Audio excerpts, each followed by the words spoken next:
Go Loud presents the Talking Bollox podcast. What you waiting for?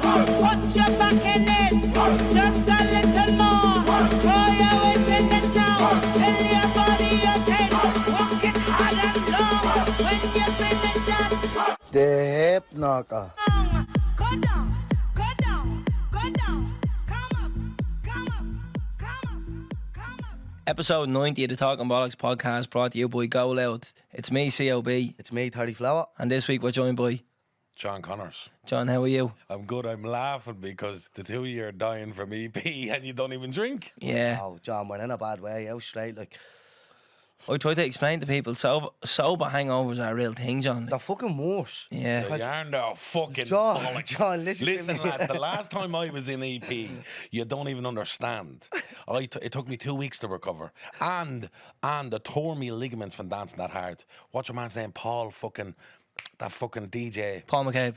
No, not Paul McCabe. That's Paul Van Dyke. Ah, I that's danced heavy. I danced so hard that Paul Van Dyke, when I woke up, I swear to God, my leg was swelled. Yeah. And I had 2 more days to go. And I said to my cousin Bean, we have to go home. And I was crying. Yeah. I said, Bean, we have to go. And I didn't realise the walk back. And I walked back with my ligaments tore, boys.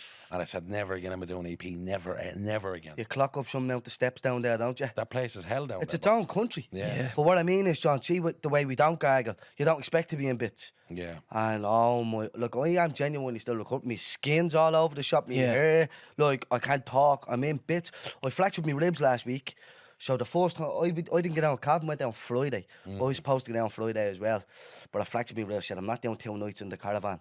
And then doing the show and whatever, so I said I'll get down on the Saturday. Went down the Saturday, we were down there all that night dancing away. Went to the forest drive, I lost Calvin and all. So I was like, fuck's sake, I'd never seen where the camper was or anything. No signal, couldn't get through to them. So I was saying, what the fuck? So I was stuck with Martin, one of the boys. Ended up having to go back and sleep in his bleeding car with fractured ribs. Got about an hour's sleep, then had to get up, try and function for the day, and then do a live show. Sleep deprivation, that's the worst. That's the worst. And that's what even drinking and drugs leads to anyway. Yeah. Ultimately, it's sleep deprivation that is the worst thing for performance too. Yeah. Like, you're mad getting on the stage with no fucking sleep. Like, But in fairness, I thought the show went very well. I Actually. was very happy with it. adrenaline takes over. This. Yeah. Yeah, it was. No, it But is. that's all You it hear the was. rush from the crowd, John. It's very hard to say I'm not going out I there. remember it being in Australia. I landed down to do my show. I landed down in Melbourne and I was up for like 30 hours or something. And I landed down. I got about 2 hours sleep because I had fucking bad fucking what's it called? Jet lag. And I got 2 hours of broken up sleep, woke up, felt like shit, now really bad. Went on stage that night, 500 seater, fucking, and it's a 1-man show, so that's a fucking huge show for a 1-man show. And so you have to reach, because it's a big audience, you have to reach out to them. And I'm going, fuck, no energy. And I did that show, and then I went on the drink that night. I got about 2 or 3 hours sleep again, and then took the plane to Sydney, and then couldn't sleep in Sydney, and then I had to do a matinee show, and it was a terrible show. Like, I was no voice left, and then I had to do the evening show, but the evening show was on at 8 o'clock, right? But all the Irish were down from doing the mining, right? And they're all mad cunts, right? And they were all mouldy, and they were spending all the money because they're on big fucking money, 3 or 4 grand a week. So the barman or the manager of the fucking place won't fucking put the show on because he's going, let's just let it keep going, the bar, all the money. So the show starts at 10 o'clock at night on a Saturday in Bondi Beach, like full of Irish, and they all don't even know what they're going to see. They just know it's John Connors and it's Ireland's Call. They just want to see something Irish. And I swear to God, right, I open up the show, can't sleep still, barely any sleep in 4 days, right? And I'm getting psychosis. It's that bad. And I'm trying to talk before it, and I'm trying to break my voice, and I couldn't talk. And I just start screaming behind stage, and I nearly fainted, right? Start seeing stars and all. Walks out, sits down on my stool, light comes on, and you had to rig the stage for me so my voice could project. But just as the lights go on, rain comes down on the roof, and the roof is a tin roof. So because they rigged the stage, it's even worse now. Yeah. So I have to reach even further, and I have no energy, and I don't even know if I know the lines now because my thoughts are scattered that bad. And I'm telling you, the noise of the people was unbelievable. This fella got on the phone in the middle of the show. Oh, it's John Connors. Yeah, I think it's a stand-up show, but he's sitting down. Right? And then this Nordy fella goes, "You shut the fuck up, you bastard!" And then a Dublin fella, "You shut up!" Like he was really cultured, and they all start fighting each other. during the show. And I'm going, oh God, please kill me, the worst show ever. So I'm reaching even harder and harder and harder. And I know, I'm thinking in my head, I dealt with these mad bastards during the show before, but you can't go aggressive at these because these are really mad. These are like the fucking Aussies that went off the fucking convict ships. They were that bad. Get me? So anyway, I just said nothing. And he started walking in and out, buying bags of coke, brisking right by my face, not giving a bollocks. And then there's a point in the show where I stand up, and when I did, I put every bit of venom that was inside me to reach and it was like anger at these bastards who were making me could just go through torture. And by the end of it all, I threw a post show. Every show I did a post show. And I swear to God, I nearly fell asleep in the post show. I had psychosis, like literally just going, oh my God. And then I left and I snuck into the hotel and I slept for like 16, 17 hours straight. But that was rough, boys. But sleep deprivation. 100%. Hell. So that's why you didn't go to EP then? That's why I did the EP. No, I fucking... Like, I went down Friday and I was like, yeah, this is grand. And then you're sleeping in the camper van. But because, like, there's no official, like, this is Calvin's bed, this is your bed, wherever. It's like whoever gets in, wherever you fall is where you lay. Yeah. And obviously because people are on it. Now, I'm not just saying my mates are on it because they're all going to think I'm leading out in them, but you can hear everything in campsites down there. You know what I mean? So if you're lying down in bed and you think someone's right at your window and you look out and you realise he's bleeding, he's 100 metres up the road, like, you can hear the sound travels and everyone, it's constantly 24/7 down there. So you get no sleep on the Friday, you get no sleep on the Saturday. You walk, my mother woke up yesterday, my knees were killing me. I felt like I've been running for ages. Jeez. You know what I mean? You're doing all the steps and then you're eating shite as well, John. Yeah. So you're running on fucking processed On chicken. the worst chicken burgers and chips you can get in the And they're about €100. It was 20 euro for a fuck. pizza down there. Oh my God. 20 quid for a pizza. I was like, these are winding me up. And then the thing is about the weather, you're kind of damned if you do, you're damned if you don't, because if it's really good weather, you can't sleep. Yeah, And then really bad weather, who wants bad weather? exactly. Yeah. You know, it's nothing but muck. Like, I remember the last time I was there and I was staying in a tent, and I swear to God, boys, it was like staying in a fucking sauna. Yeah. And I just woke up and the sweat was all over me face and going, God, this place is hell on earth. Who would want to go to Yeah. this place? And then when it's cold, it's the coldest place on earth. The worst ever. Yeah. In the rain. Yeah. Strat Valley's just a ranch. It was like Calcutta going through them campsites. Honestly, I say Calcutta was better, like, do you know what I mean? The It's fella just, who owns that must be making some money. I know the fella. I know, not personally, I know who he is. I got the background. I ended up lagging my way in. I got someone to drive me around in a golf cart to get me ticket. And everyone thought, "Jeez, he must be VIP. I was like, no, I'm just gifted a gaff, you know what I mean? chance me, And she yeah. brought me by the gaff that's down there. The gaff is fucking gigantic, proper estate. And yeah, man, who owns it, he's actually from England. Oh, it's old and- English money, gentry money. Like. Yeah, generational passed down, obviously, and he said he'll just drive around the whole place for a few weeks now. Do you know when Wilder was setting up, he drives around himself? Isn't it funny the amount of that Anglo wealth that is still in the country? Like, Yeah, James Connolly, one of his things was he wanted a redistribution of wealth, a socialist principle, obviously. But I mean, I definitely agreed with him because you're talking about wealth that's been stolen for 800 years and whatever, and people are still having this today. Like, you think about the best of the best, all the leaders who actually died with their greatest minds, or at least the kind of bravists. And then when they die in the 16 Rising, the ones that kind of took over, with the exception of a few, were basically fucking idiots. And then by the time we get independence, or so-called independence, you know, these people are still safe, because what happened was these Anglos saw where the wind was blowing and they sided with the IRA at times, or donated money at times. And then you look around and there's still so much wealth within those communities like Stradbally. There's loads of places all around that have monumental wealth. A lot of them still not even living in the country. yeah. It's mad, like, what they got away with, and that it still have all that fucking wealth. And meanwhile in Dublin, people are fucking starving, people are homeless, and there's all that wealth that we should have took back. Like, what Yeah. the fuck? Like, Yeah, and that's from just a couple of generations ago. Me and my missus went to the horse show in the RDS there a few weeks ago, and we parked the car close by, and we were walking past all the big gaffs, and she goes, "You know they're minted in that gaff because you have 2 Teslas in the driveway." And I goes, "No, do you know how you know they're minted in that gaff? Because one of the Teslas was a 2016, and if you got a Tesla back then, you came from big money."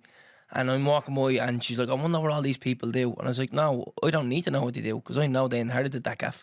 There's no way someone just walked their way up a ladder and goes, I'm buying that gaff." No. It was passed down. And then she was telling stories about, like, she worked in a bank and she'd get a CV and you'd see, like, Jesus, this fella has the same second name as the CEO. You know, things like that. Yeah. And that kind of stuff is going on. Cronyism, you know what I mean? cronyism is Ireland's favourite tool, and we are the best in the world at it.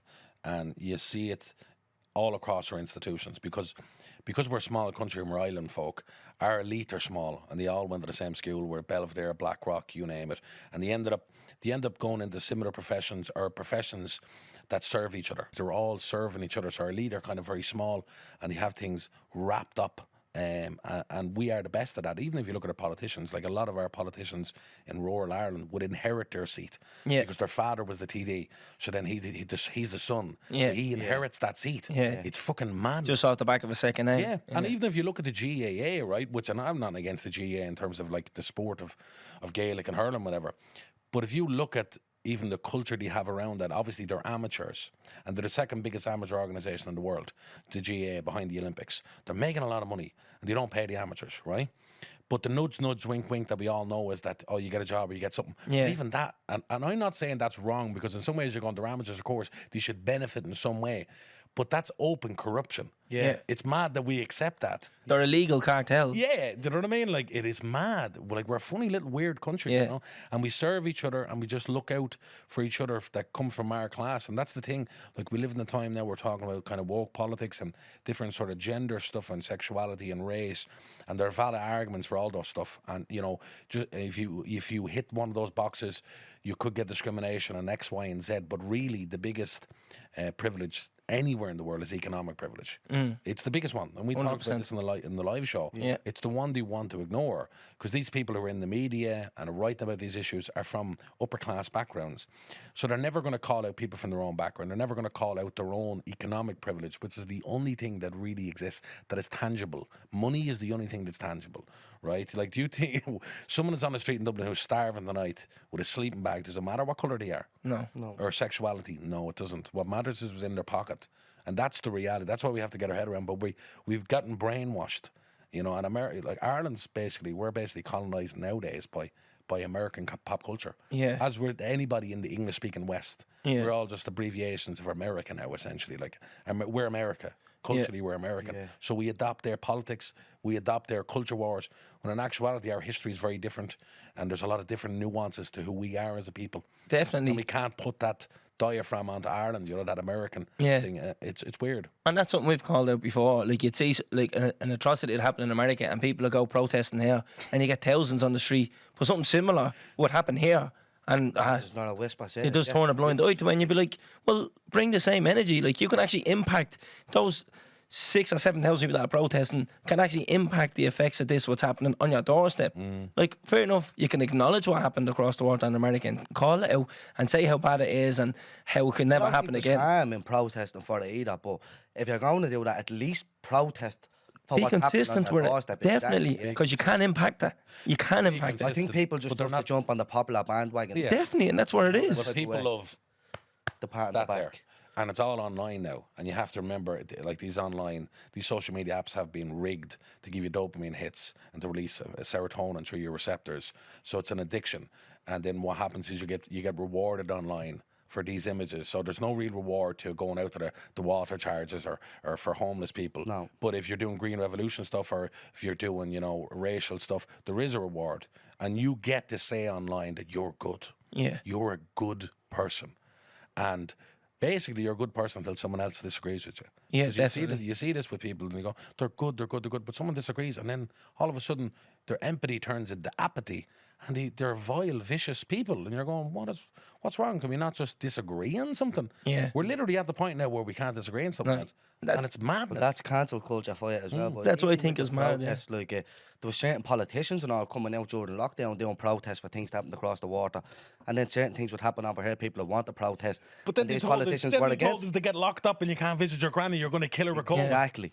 Like Leo Varadkar fucking welcomed the George Floyd protest and he stood behind it like 2 days before this, telling us you're going to kill your granny, essentially. Yeah. Don't go outside, can't wear masks. And then the people who protested at them were heroes. Far right. Yeah. You know, the people who protested against COVID were far right Nazis. But the people who protested the George Floyd things were heroes. And there was like something like 8,000 miles down the country. I never forget that. COVID. Yeah. I'm going, what fucking, like, imagine if we were to utilise that power and people were as passionate with other issues, you know, our politicians will be really fucking worried. Yeah, I never forget that happened. My auntie died that week, and I never forget we had to sit down and have a conversation about, there was 20 people allowed in the church, And I remember thinking, like, we actually have to sit down and say, you can come in and you can't. Like, is this what the world has come to? You know what I mean? Breaking for you and your family. Oh, it was, John, do you know what?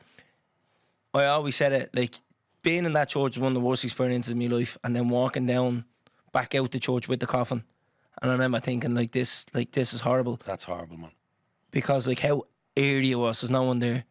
And then when I walked outside, because everyone had to wait outside, the reception we got, everyone erupted, and I was like, this is deadly. It was brilliant. It was great to see. 2 days later, looking on Facebook, there's 8,000 people protesting. And they're being encouraged by our biggest politicians. And you're like, what? And then I remember disagreeing with that, and I'm like, this shouldn't be allowed. And people are like, you're a racist for disagreeing with that. And I'm like, of course you can agree with the sentiment and disagree with the action, consistency. Yeah, across the board. Who wasn't against the George Floyd murder? Exactly. What sensible person would disagree with that? That was a fucking straight up murder, wrong in every way. Yeah. Exactly. But at the same time, be fucking consistent. Are you telling us that everybody's dying of this thing, and then 8,000 or 9,000 people are protesting, and you're lauded them? Like, after you told us we have to get locked up, and at the same time he's fucking taking his t-shirt off in the Phoenix Park drinking cans with his mates, Leo Fragger. Like, you know what I mean? Like, come on, have consistency, and don't be a fucking hypocrite. Like, it's one of the worst things to be. Another thing I want to call out as well, you know your man Andrew Tate. Yeah, like, he got cancelled and he's deplatformed and all this stuff. And I was thinking about him, like, I've never agreed with anything he talked about, right? And I think, first of all, I don't think it's genuine and authentic. I think it's an act he's putting on, because if you look at all his clips, he has like this kind of flashy shorts on, the sunglasses, and he talks in a certain way. He talks like this. No, you don't disagree with me. I talk like this. I am right. And I'm like, that's a character you're portraying, first of all, right? But I still think he should be held up as something, as not a role model. Role model's not the right word, but an example of don't be like this. Yeah. As opposed to, like, he said something wrong, get rid of it. I totally agree, man. And actually, the way you put that there is the way I put it. He's playing a character. 100%. He's not real. Like, no. He knows how to tap into this new youth who, you know, the ones who don't want to go outside the door, this incel youth who are more and more living their life online and not interacting with women as much and or their friends, you know. Like, I remember years ago, you know, you'd walk around Darndale as a young fella and you'd be looking for gangs of young ones to chat up, you know what I mean? Yeah. You know, what story do you meet me and all this, you know what I mean? And that's the way it was back then. It was. And it was fucking deadly. And a lot of times they tell you to fuck off, you know what I mean? Other times they go, oh yeah, let's do it. And you're going, oh, deadly, yeah? And that's all you wanted. You're a young fella. This is all you want. Yeah. Nowadays, it's on WhatsApp. They're in a WhatsApp group together, you know what I mean? They don't interact the way they do.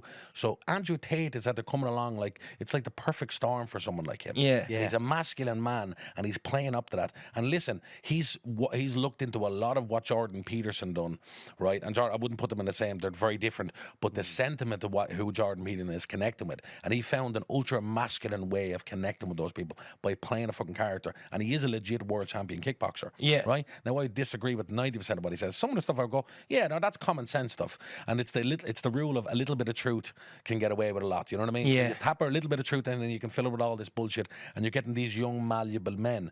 But how the fuck is he? He's the most cancelled human being now there has ever been. He's been off all social media. They've actually stopped him from using his own name as a domain on the internet, not even on the platforms. So the internet itself is going after him.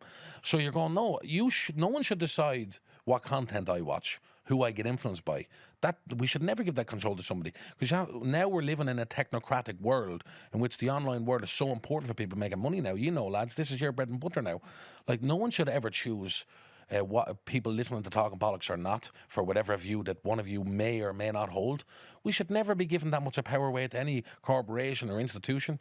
Let people decide themselves, and it goes back to the old thing. If there's bad ideas, you know, beat them with good ideas. Yeah. As simple as that. You learn from that. You learn from that. Yeah. But you know what? You make him a martyr, right? He becomes even bigger now. He's got Rumble, and Rumble's fucking Rumble's platform is at the Dublin the last week since he went on Rumble. So it's like when you make a martyr out of somebody, then people go, why were you silencing that person? And you give them even more power. It's like the man Tommy Robinson. Yeah. Do you remember Tommy Robinson?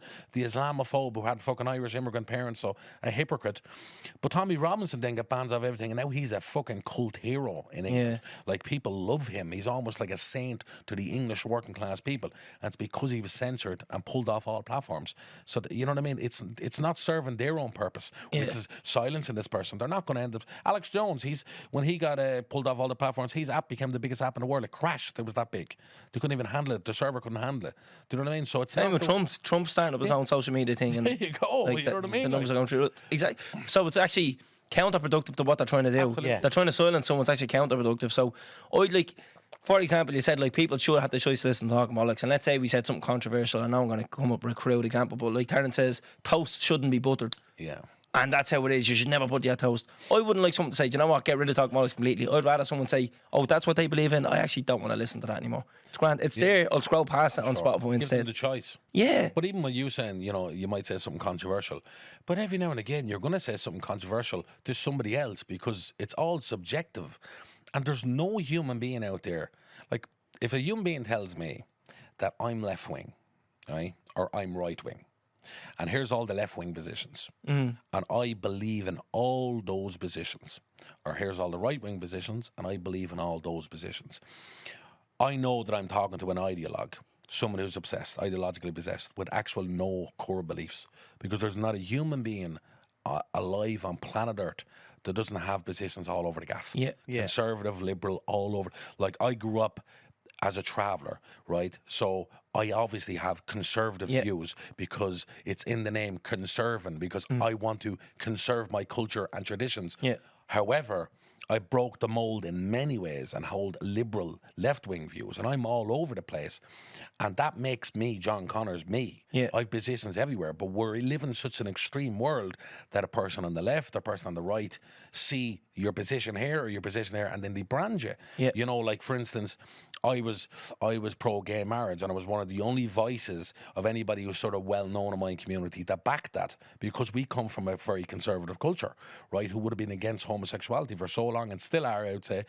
But it's changed a lot since the rise of social media, I think, and people like Huey Motton and other people, and Martin Beans Ward, who came out, they've helped it a lot. But I was one of the only people who was backing that, and I was calling out and traveller activists, and they wouldn't say it publicly, and I got a lot of stick from that, right? And that's where I broke my conservative tradition. But then on the other way, I went and I was pro-life, and it's more deeper than even culture for me. That's a really deep human thing for me, and I suppose what my belief is the most precious thing in life is human life. Yeah. Okay, that's my belief. But if someone disagrees, that's fine. Yeah. Now, I saw a video.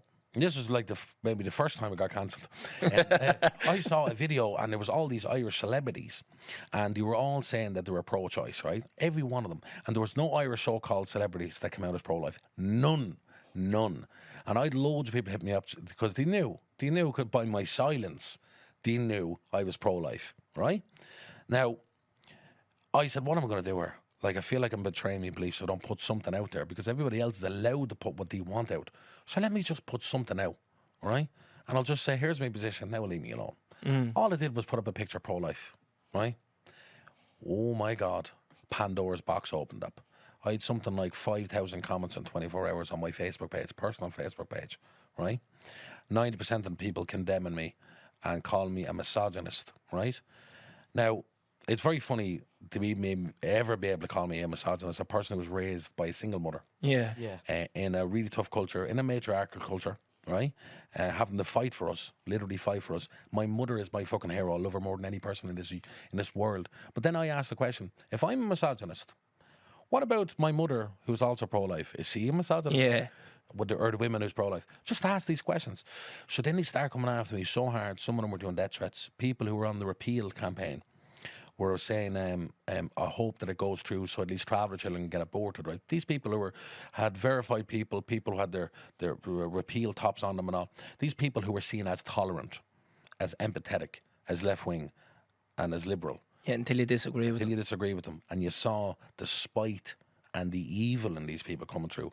So what happens to me is my whole, I suppose, persona growing up, or teenage years, were shaped by being bullied. So I was bullied a lot, and I joined boxing as a result of it, and it was all to show I have enough. I'm able. And also my father told me never back down from a fight and always ask questions. They were the things. So I always double down on things, and if someone comes at me, I'm coming at them, and that's it. And I'm willing to die. It's just it is because I turn into that psychotic self, or go into that psychotic. I'm willing to die for something. So I doubled down then, and I went, okay, you're all coming after me, there's death threats and whatever. So what did I do? Something like very idiotic and very extreme, which shows you what happens in these culture wars when you get pulled in, you get pulled into the extreme. I went and got a t-shirt printed out saying, say no to baby genocide. Now, that wasn't a subtle move. That wasn't the right move. And it was actually very insensitive because even though I'm a pro-life, I do feel for women who go through that. You know what I mean? Yeah. But what happens is I got dragged in and felt like I was getting bullied. Fighting So fire I with came out fire. fighting. Yeah. And I went, what the fuck did I do? Like, Yeah. you know what I mean? Like, that was just idiotic. But the fact that you sit there and hold your hands up is actually admirable. Yeah. Where most people then, like, because I think it's easy to fight fire with fire For and sure. not think things through. Yeah. But then to stand back and go, actually, I fucked up here. That was the wrong move. Like, Yeah, without a doubt. And then what happened then was I had 15 speaking gigs arranged all around the country. They were all cancelled within 24 hours. And my biggest role to date was a big role over in Britain that I was playing in this film was gone. And then I got a part in a TV show in England as well. This was just after Caravan Gangsters, and I was on a kind of rise, and I won the IFTA. So I was getting looked at from the UK perspective. So I was about to soar there, and that ended it all overnight. Gone. And I was probably one of the first people in Ireland that was cancelled, and it was because of that. And I got dragged in. I got dragged into that extreme side of myself as well. We all have to watch that, you know. And it takes fucking. Sometimes you have to fall down, and sometimes you have to fall down twice or 3 times to recognise what's going on inside you as well, and what buttons are getting pressed inside you. And I was always going, fuck everybody, I'll tell them what, the chip on the shoulder, you know, when you come from our background, I'll tell everybody what I think, and you can fuck off, whatever. Not knowing, hang on, if I'm going to serve myself the best, be smart about what you're saying, be smart about what you're actually putting out there, who you're talking to. It's a game, it's all a game. Yeah. Career is a game, life is a game, and you have to play it smart like fucking chess lads, or you get destroyed. They take all your kings and you're fucked. And it's as simple as that. And that's the thing about social media and politics. You were saying about, like, if everybody is like all the right wing check boxes, like, we do talk about politics the odd time yourself and Terence privately, and we do, like, you just be asking about, like, remember you were saying, like, how do you know someone's right wing? And I was like, you can nearly form someone's opinion about a certain topic. If someone's right wing, I know what their opinion's going to be about this topic. Yeah. Their positions. You know, like that. And it shouldn't be like that. No. You should be able to say, like, oh yeah, like, I am pro gay marriage, but I'm also pro life. Whereas For sure. you should be anti one and pro the other. You know, and it's like, why can't we be like, this is what I think about this, and this is what I think about that, and people are like, no, you have to be all of that. Like, and you're like, this, it doesn't make sense. Well, it's this absolutism, you know what I mean? And it's basically a symptom of our collective mental health globally now, because we live in a global world. And if you look at the left wing versus the right wing, the left wing are clearly neurotics, right? They're very high neuroticism, the negative emotion. And they're all screaming. And you see them, you know, you see the extreme versions with the purple hair and the glasses. I always say, John, all men are rapists and all this. never trust anyone who has purple hair. Yeah, you know. Never trust anyone with purple hair. Come here, I saw this one fucking poster, political poster of this, God forgive me, this woman, and she was extremely overweight, right? And I know I battle weight all my life, and I just know if you're morbidly obese, you can't be healthy physically or mentally. You can't. I know. I was morbidly obese only 6 months ago. Now I'm just regular fucking obese. Right? But anyway, she had purple fucking hair, right? And she was screaming out a fucking thing, and she was a vegan advocate and all this, and I'm going, oh my God. And you're seeing it. She's just a physical manifestation of the symptoms that's wrong with our political society. So on the left, you have the neurotics, and they're all screaming and all men are this and all that, and straight white male and blah, blah, blah. And then you have the far right who are all fucking raised, and all soy boys, and they're this, that, and the other. And they're the psychotics. So it's basically a battle of the neurotic versus the psychotic. Yeah. And they make up about 10% of the world on each side. But there's a whole 80% in the middle who are just being quiet. Yeah. And they're getting dragged in here and there, you know. And then we have Twitter, which I'm off. I had to get off 2 years ago. I finally got off Twitter because that is sick, because that's designed to be controversial, because you've only 160 characters or 220. Yeah. So you have to say something that is controversial in order for it to get, and it feeds into your own ego. You know what I mean? So I got off that. But that's designed for that as well. And then you get online, and then the extremes dominate that. And then if you look at what Twitter does, Twitter basically dictates global policy, you know, or any policy in any country where it's prevalent.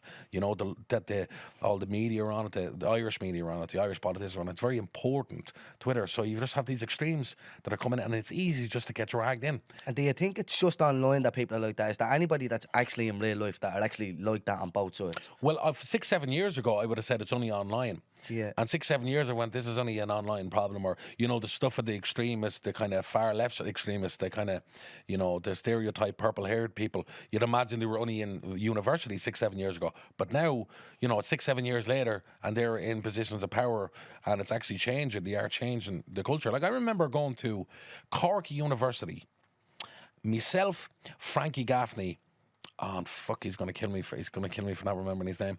But another lad who was involved in the Joan Burton scandal, and he was the fella that got arrested. He was only 15, right? A working class kid. And the three of us went to the university to talk about class issues or whatever. And we got protested for being straight white male. This is 6-7 years ago, for being straight white male. So like this young fella's a working class fella in Fantala. Frankie Gaffney's from the inner city, working class fella. And I'm a traveller from Darndale. And we're getting protested because we're not inclusive enough. Are you fucking for real? I remember them standing up to us and I'm going, what are you protesting? What are you doing? And they didn't know what they were protesting for. These kind of upper class kids who were just fucking brainwashed by American politics. And one of them asked me a censorship question about your man Milo Yiannopoulos. Yeah. And they were like, do you think he should be allowed to talk? And I said, of course, let him talk. If you're confident that your idea is better, let him talk. And he threw a hissy fit and started protesting us in the middle of the talk. And I went, oh shit. This is getting serious. I said, I hope they all just cop on to themselves and, you know, this fucking brain damage lessons as they leave this fucking college. But it doesn't, lads. And now it is getting worse. And you're seeing it everywhere now. Where people in my family are going, you can't say nothing. Like, well, people are constantly picking people up. You can't say this, you can't say that. And eventually they're going to be fucking censoring their fucking thoughts. Like, where are you going to go with this? And for anybody like myself who I believe in looking after your mental health. And I believe the key tool to looking after your mental health is expressing yourself, and not just through art, which I think is a great way, but express yourself like we are here now. Yeah. So anybody who wants to repress my speech or what I want to say or me express myself, I'm against that. I think that's wrong, and I think the symptom will get worse and worse and worse if we're not allowed to actually talk. Let's talk about what we disagree with. That's the only way forward. You know. I think it was a bit of a power trip kind of thing as well. It's like, oh, this worked. So now we're going to decide who can say something, who can't. Yeah. And it's a bit like similar to the lockdown things. Like the government put these things in play, but the people fucking dictated it. Yeah. You know what I mean? Like, I had more people give out to me personally than any guard ever did for like breaking laws or whatever. And it's like that, I think, online as well. It's like, no, we will say what you can and can't say. Not Twitter itself. Like, Twitter will leave your post up, but people comment underneath and call you all the names in the world. Yeah. You know what I mean? Whereas Twitter, I think, like, oh no, that's actually all right what you said. Yeah. So you're not against our policy. It's just like the court of public opinions will dictate who is and who isn't cancelled. I love being Irish, man. I think genuinely, I don't want to sound like an American by bragging here, but I think we're the greatest people in the world. I do, because I think we're the most hospitable and most welcoming people. We have a thing in this country that we don't have in any other country. When you travel across the world, you realise and you meet other people, although it's beautiful and you can have life-changing experiences, you realise nowhere else in the world do you have the crack.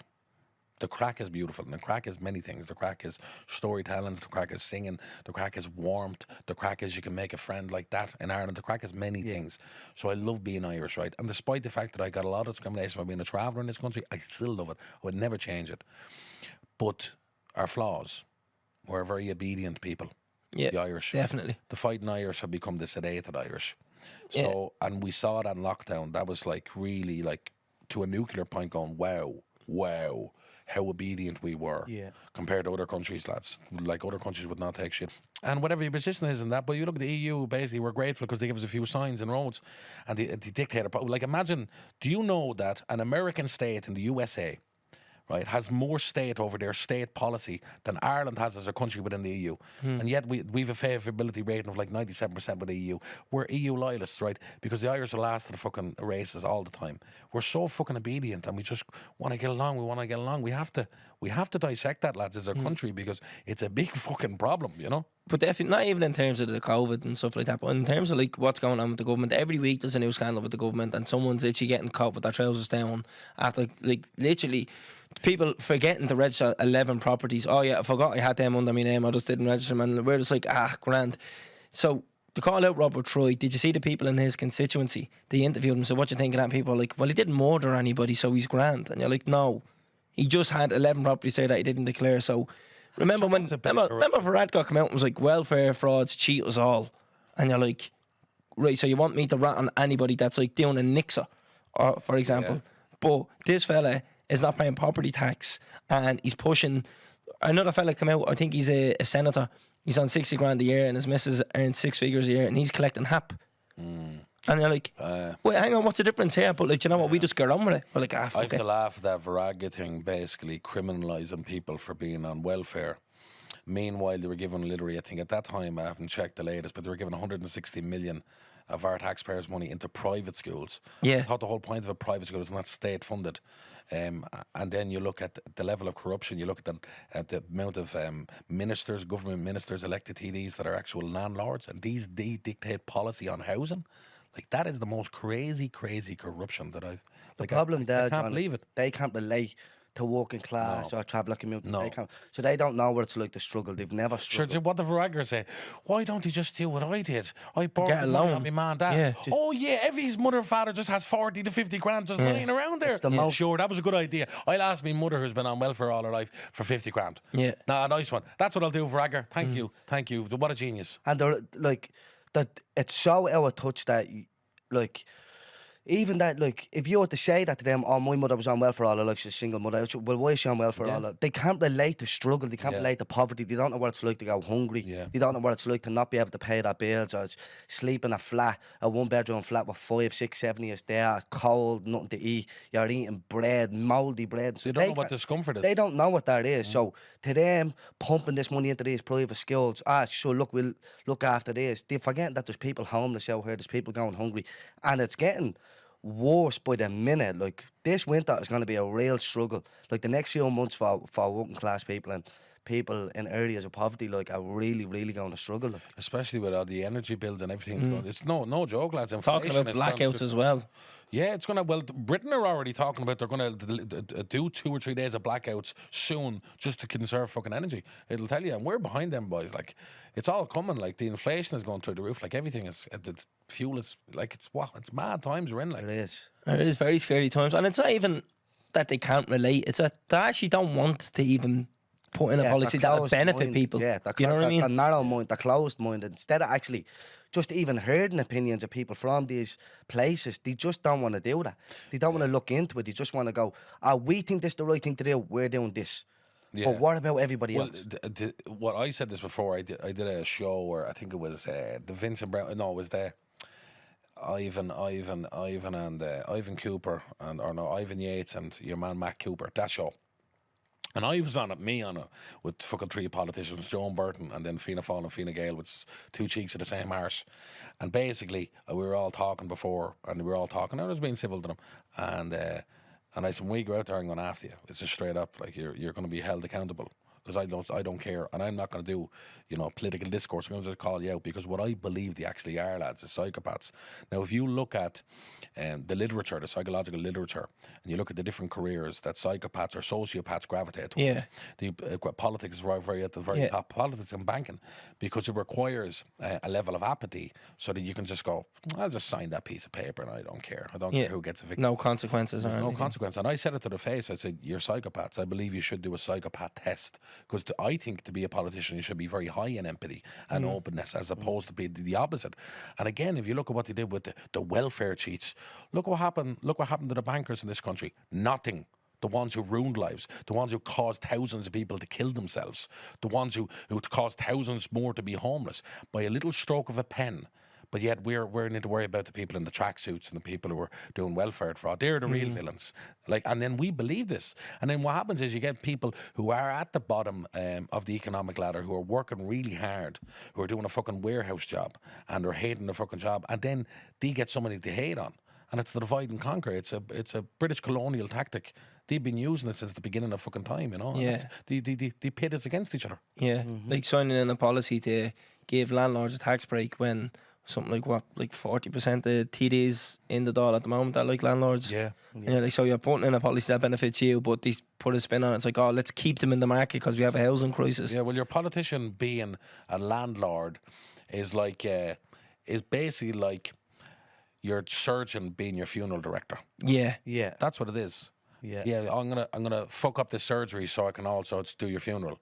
Yeah. That's the same fucking thing. Like, it's unbelievable, and we don't see this in any other country in the world. only Ireland, because we have this little small elite, and we're still only a young country, lads. Yeah. You know what I mean? Like, and we've never been truly united. No. You know, and even the 32 county thing, that was made up by the British. Like, we had 96 kingdoms, all different tuas, and if you were to go to another tua, another clan, you had to ask for permission, and it was mostly kind of herd and cattle people that would move around. You know, Brian Brew was the last person to unite Ireland on the Battle of Clontarf at 87 years of age, and then right afterwards he was decapitated.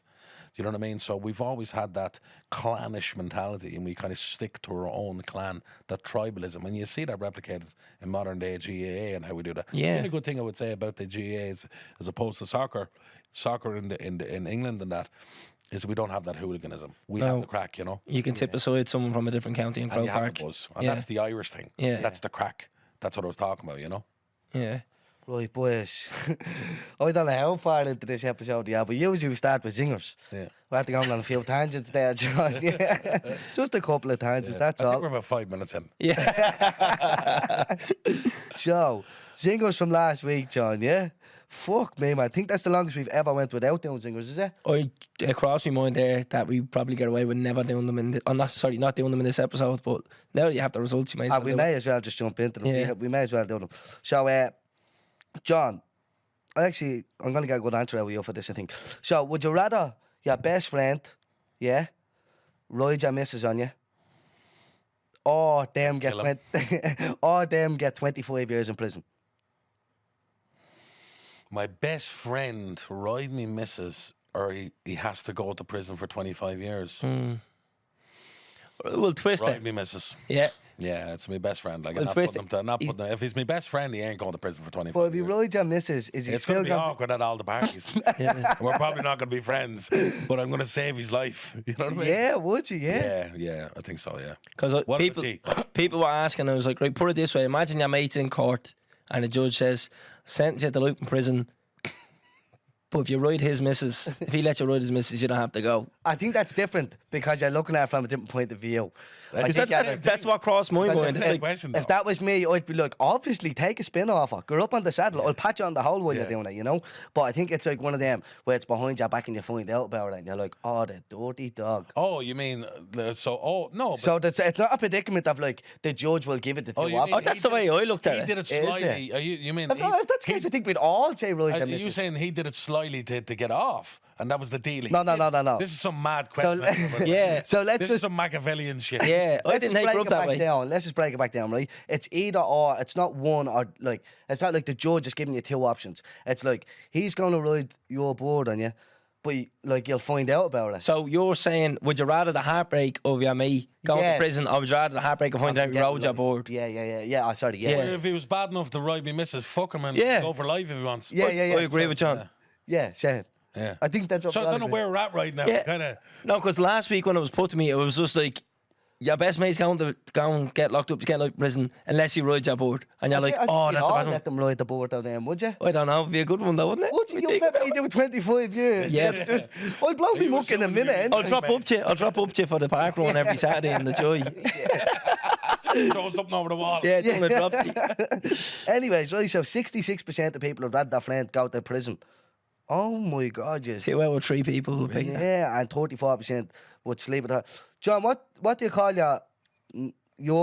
say your ma's ma, your dad's ma, what do you call them? Oh, well, I call him me granny Chrissy. Oh, so but granny. then my other grandmother, I called her Nana. Oh, so that's similar Yeah. to you as well. A lot of people seem to be in that boat as well. A lot of people texted the saying that, didn't they? So the singer there is they call her Nanny or Nana. And I was like, I call me Dad's man Nana. I mean, Ma's man Nanny. Yeah, it's different families, different dynamics, I think. Yeah. And even some people call their grandmother after the name, which I wouldn't with my grandmother Chrissy, because she's a very strong, domineering personality. So Yeah, call I her know what you Chrissy. mean, yeah. So it's kind of different. Yeah. And then my mother, I call Mommy. Like, he Yeah. laughed. Yeah. I said Mommy. You told us this before, and you're like, I don't All, care. all travellers do that, don't they? It's mummy, yeah. Absolutely, yeah. Mm-hmm. Now, if you refer to her, you'd say, if you were referring to her, you'd say me mother. Yeah. But if you're talking to her, it's Mommy. Yeah. Anyway, so the thing was, they call them Nanny or Nana. 75% said Nanny, and 25% said Nana. Yeah. What would you say, Nana? Like, me dad's ma is me Nana. But I said this before last week, everyone on me dad's side call her Nana. Like Yeah. every one of the grandchildren, even people who are not related to her. Yeah. Like I've cousins On my ma's side, who because like we'd be close and like family get-togethers or whatever, they refer to her as Nana, and they're not related at all, and they still call her Nana. Yeah. You know what I mean? Yeah. Yeah. It's a weird one. It's just she's just me Nana Yeah. to everybody. And then last week I tried to explain it as well. So she's a great grandmother. No way. Yeah. So a great grandchild We has a child. really struggled last week with that. Yeah, I was trying to put it together. I knew two of my great grandmothers, my Margot McCarthy, and then my other one, Nan McCann. Now, Nan McCann. They're great names, Yeah, by the way. Nan McCann, she in 1952, her husband, my great grandfather, old John Donoghue, was kicked to death by the B specials, right, in a prison cell. Just took out of a Republican Party and kicked to death. He was on a bike. And the next day, they went over, the police went over to B specials and ran all my family off the campsite so they wouldn't press charges. So what happened was Nan went back on the road with all her children, loads of children, 12 children. And she had to beg, steal and borrow just to keep them alive, right? And she ended up doing 9 months in prison for robbing copper or spuds or both, just to keep the children alive again and putting the family back over to the other family to look after and all this. But she rears the children to be staunch Republicans, obviously, with the father being kicked to death by the B specials, essentially the British. So what happened was, they grew up to be staunch, and even in 1981, I remember she was staunch. In 1981, I was told about this, right? And when Bobby Sands died, she burned her wagon to the ground with all her belongings in honour of Bobby Sands and walked around the site for a week with it in a shawl. That's the kind of woman she was, right? Now, I remember she was really like, she'd say things like she was, you know, like she wouldn't be very conservative. Like she'd say to me mother and other aunts who maybe their husbands were dead or divorced, she'd be saying, why don't you go get yourself a strong Sheriff Street man, a big baldy fella, they're hardy men. You know, these kind of things that a travel woman of that generation wouldn't say. Yeah. Her daughter, my grandmother Chrissy, would be saying, Mom, will you shut up saying them things? And say, fuck off. She was that kind of woman, you know. And she ended up having to stop her drinking. She loved drinking Guinness, right? And she was dying at 80 years of age. She was dying, and she was in the hospital. And people who work in hospitals hate travellers, and I wouldn't blame them, because if a traveller goes to the hospital and it's relatively anyway serious, every traveller they've ever met goes to that hospital. Yeah. It's a respect thing. Every person, fellas they barely know, like just met him once. You know what I mean? A friend of a friend, a cousin of a cousin. So everybody descended into the hospital, right? And I was at the very front because I was the great grandchild, and then there was grandchildren and so on and so forth. And yeah, please fill me up, bro. So she was sitting down, she was lying down, and her eyes were closed, and she was dying, and she got her last rites by the priest. And the doctor said, look, that's it, like she's gone, you know. And me uncle, whose name is Brother, nickname ironically Brother, because travellers all have the same name, Michael, Martin, Patrick, John, whatever. So we have to give nicknames in order to distinguish, like the mafia, right? So he says, doctor, he says, do you mind if I go and get her a few cans of Guinness? Because she loved her Guinness, and she gave them up, you know. And he went, look, Michael, if she's still alive by the time you get back, sure. I just gave him a D4 accent. I don't know why. It must it could have been from back. Typecasting doctors there. Yeah. All right, bro. If he comes back, you know. Yeah. So anyway, he goes and I go with him, and we get the Guinness. And we come back, and he's like a fucking hero with these Guinness, right? And he gets a pint glass, and he opens up the Guinness, and he says, "Granny, can I give you a Guinness?" You know. And his mother, me great granny's daughter Chrissy, saying, "Stop, let her die, let her go." You know, and it's going, let me try, will you just let me try? She loved Guinness, the woman loved Guinness, will you let me try? And he's trying to get through to her, right? So he does the 2-pint pour course, and gives it over to her lips, and she takes a little sup of the Guinness, and takes another little sup of the Guinness, takes another sup, and she eventually drinks a full pint of Guinness in about a half an hour. And what happens is when people die, they get a last lease of life. I swear to God, this is the truth. Because I've seen it with my grandfather, the last lease, you think they're back to life, yeah? So he goes, second one, 2-pint pour, brings it back, Granny, do you want another one? And she shakes her head. And he goes, okay, I'll try. And people are like, interesting, last leaf of life and all that stuff. Another Guinness, second pint. Granny, do you want a third Guinness? 2-pint pour. Yeah, son. Oh, okay. Third Guinness, slaughters it. Granny, do you want a fourth Guinness? I do, son, I'd love another Guinness. People are going, what the fuck? Like, people are going, this is mad. And she goes, has anybody any old rebel tapes in their car? because she loved the rebel music. So every man in that room, with the exception of my uncle Nick, then brother, ran to the cars in the car parks to get their first Wolf Tone fucking CD, Ear Rogue and all that shit. Yeah. They all came back. Someone fucking robbed the stereo from one of the nurses, you know, or borrowed it, and put on the rebel CD. She drank another Guinness, or 50 Guinness, and she said, "Lift me up," and he lifted her up, right? And then he went, "Granny, do you want another Guinness? The last can?" Like, "Yeah, son." And she got up and she started dancing, and she lived 6 more years. Fuck off. Yeah, that's the power of the mind, man. That's fucking That's a deadly. fact. I was there. 6 years. Famous story within my family. I have it in my film, Min Cares Within, which I'm going to make next year. That means Travellers Talking. I wrote it in the script. She lived 6 more years till 86 years of age, which in settled years is about 200.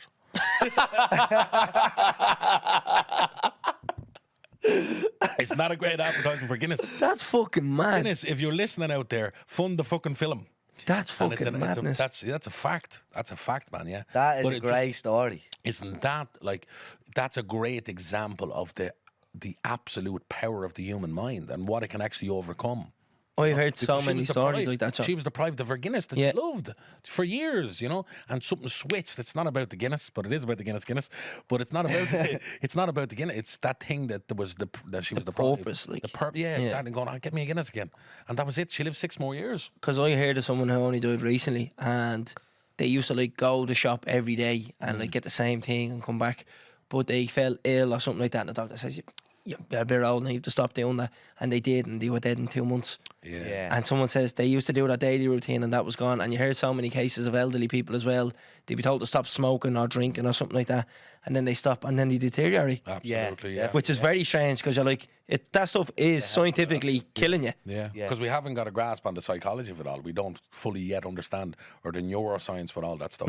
That happened so much during lockdown, you know, with old lads in rural Ireland. Yeah, you know, yeah. go They didn't get to go to the pub go anymore, to the yeah. pub every day, and then that's it. They all die. They're all dying off, like, because they're lonely, lads. Because loneliness will fucking kill you. Oh, big time. Loneliness is one of the biggest killers out there, you know. Yeah.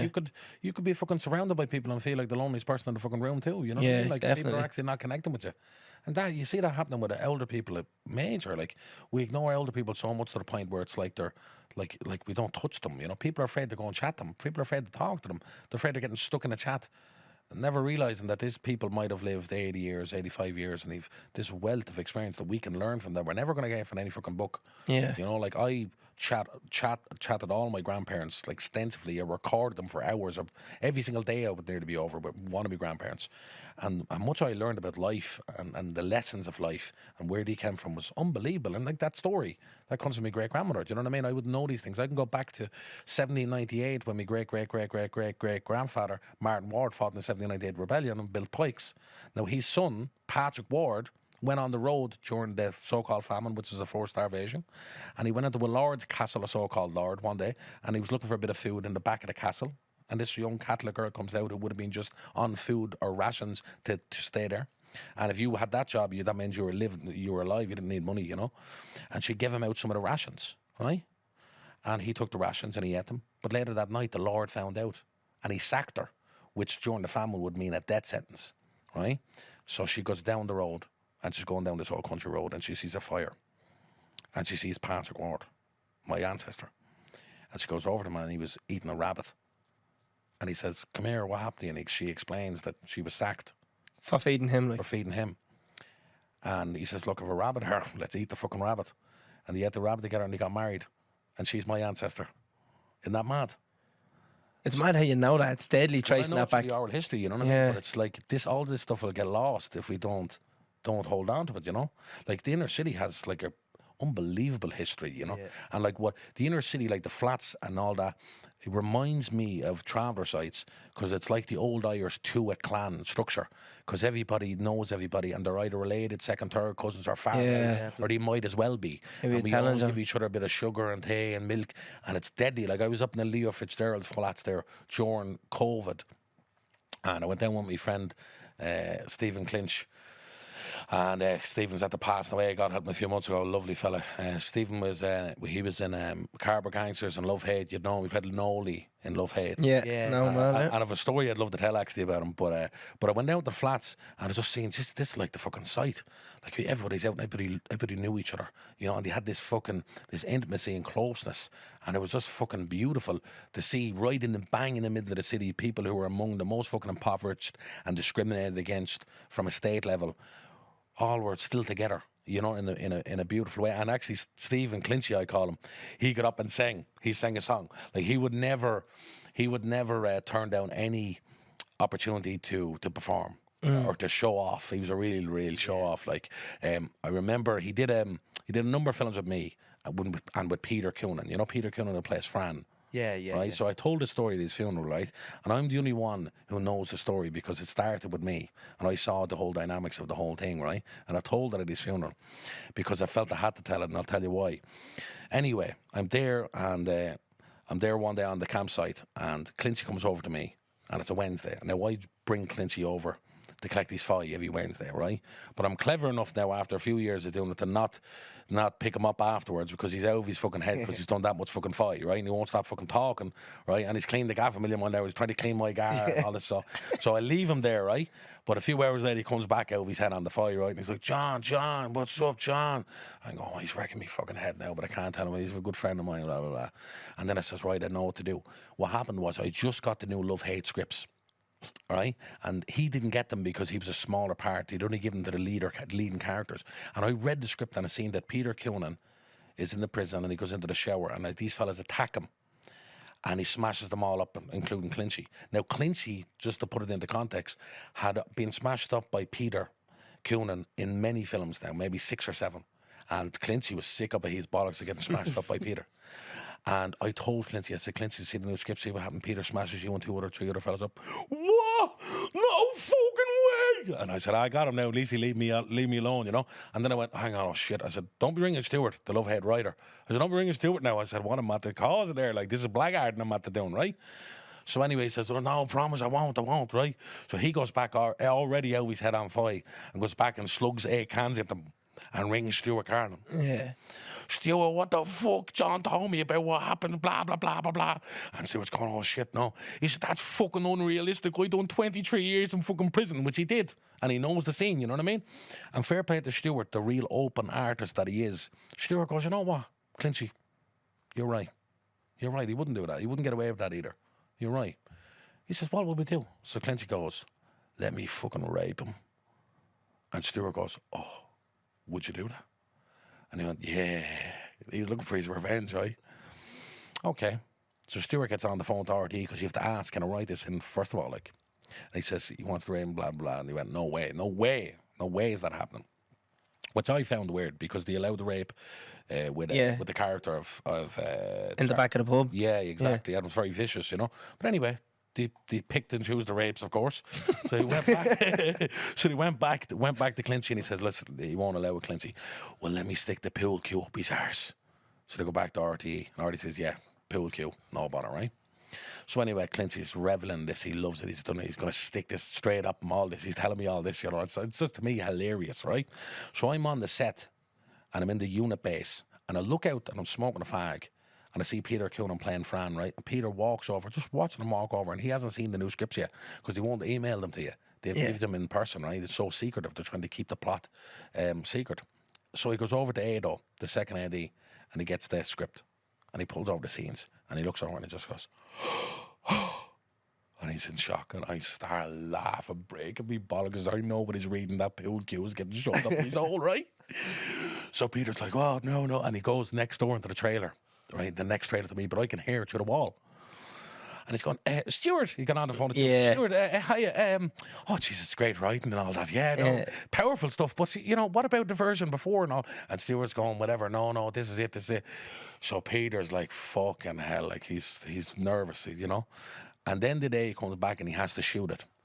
And I swear to God, boys, he walks off and he comes back from shooting it. Now, if you're doing a scene like that, one man you don't want to be in the scene with is Clinchy. Because Clinchy didn't act. Clinchy just became. Yeah. He just was. Like, if he's going to try to shove that up you for real, that's the kind of man Clincy is, like, just a madman, but a beautiful soul. So anyway, he comes back. I obviously didn't see the scene being shot, but he comes back, and I swear to God, boys, he had a blanket around him, Peter, and he looked like Jodie Foster in The Accused. I said, the poor fella.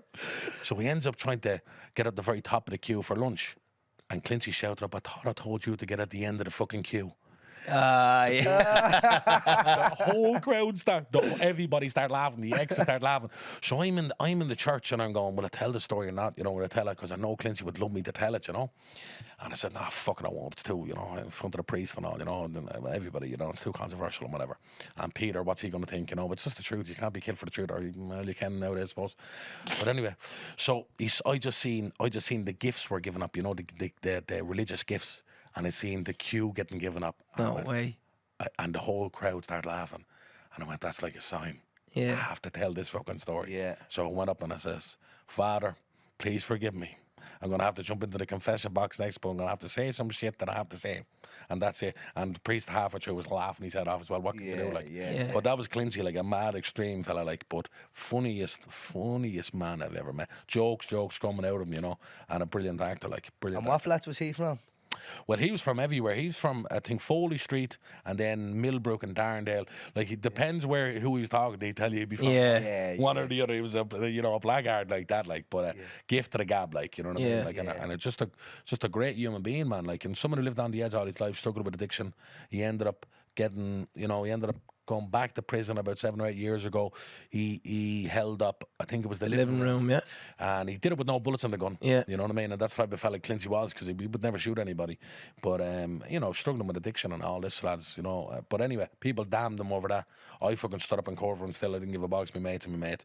And when he came out then, he went back doing a little bit of acting gigs and then struggling again. And yeah, then it was then he was back to himself when he died. It was just, I think it was just the pressure of all that stuff throughout the years and his heart, you know. And Clincy had freaking nearly died about 15 years ago, but his lungs got trained, you know. So I'd say he just wasn't the healthiest person. He was actually off the drugs when he ended up dying. It's always the fucking irony, you know. Yeah. That thing you were saying now about the in town, I always say it about my mad, all the tenants. Like, we'll go into the house and she'd be like, who would you have on? And I could say any fucking name in the world. I could say we had some fella that they only discovered in the Amazon last week and she'd make me cousin in 20 seconds. Everyone we have on. And I always say about town, don't throw a stone because you'll hit your cousin. Everyone's fucking related. It's a real county thing though, isn't it? Like, it's like everybody in the flats is like, that's your cousin, that's your second cousin, that's your third cousin. Like, everybody. Everyone's related. Even if you don't have the same second name or nowhere near the same second name, and you're all fucking related. Like, that's lovely, lads. That's a joke I always make. That's why I got rid of board from Wexford, just to be safe. That wasn't going near anyone from me cousin. That's going to be me cousin. And all you were talking about, I want to give a shout out to my nana Alice, because she watches all the episodes on YouTube. Legend. She's lovely to meet you. Online. She's a big fan of the podcast. She listens to every episode. Every episode. She was at the last. Think of that. She was at the last live show. No, I try not to, because I was at the start. I used to think about stuff that I was saying, and I'd be like, but you can't. You mentioned sex to Calvin in the first few episodes. John. Bro, like, should we talk about that? But my nana Alice, 82, 83 she is, loves a drink as well. She locked at one of the live shows. So. She was at the last one. She was at the last one, yeah. Great. She was at the last one. Have any more coming up? No, not as of yet. He's done a good few now. With the line pass. we have something in the works, John, in the works. He just didn't want to say that. Yeah. I haven't got. It's not showing. Yeah. But we're waiting to pen it. How does it feel for you lads? Like, just how this thing is blowing up. It's become a huge thing, a huge platform, and you're getting a lot of attention, both of you online. You know, you're becoming a part of the kind of Irish lexicon, the culture. Like, you're seen as kind of those figures now. Well, how does it feel? It must be bizarre. I'd love to give you an honest answer of how it feels. But it doesn't feel like anything. Yeah. I still do the same things I would have been doing if I hadn't got the podcast. Like, well, it definitely would. How do you deal with the attention then? I just take it in my stride, John. I love meeting people and they come up and they talk to us about it. But I hate when people come up and they go, "Oh my God, I can't believe I'm at the seniors," because we're real, like, we're so ordinary. Like, Yeah. like there's nothing to We think it's an anticlimax when people meet us, like, oh my God, you're the boys at the podcast. And we're like, but the normal fellas. Because you wouldn't be soaring like this if you were ordinary. Yeah, I think But, people like, even after yeah. we played EP But the I know what you weekend. mean. You have humility. Yeah, like, I'm just a You know where you normal get young from it, fella. You're never going to forget it. Yeah. We played EP the weekend, and the amount of personal messages I've got off friends, off lifetime friends, who were like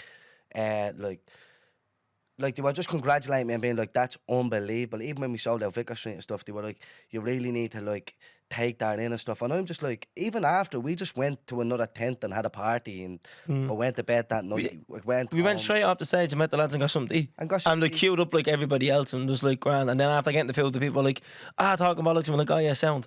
You know what I mean? Yeah. Like nothing changes. Like, and do you know what? I actually think sometimes I would like to. I said to Caravan, the live show you were on, that moment when Caravan, like, guys, get up there, lads, and he was singing the song, and we were all had our arms around each other.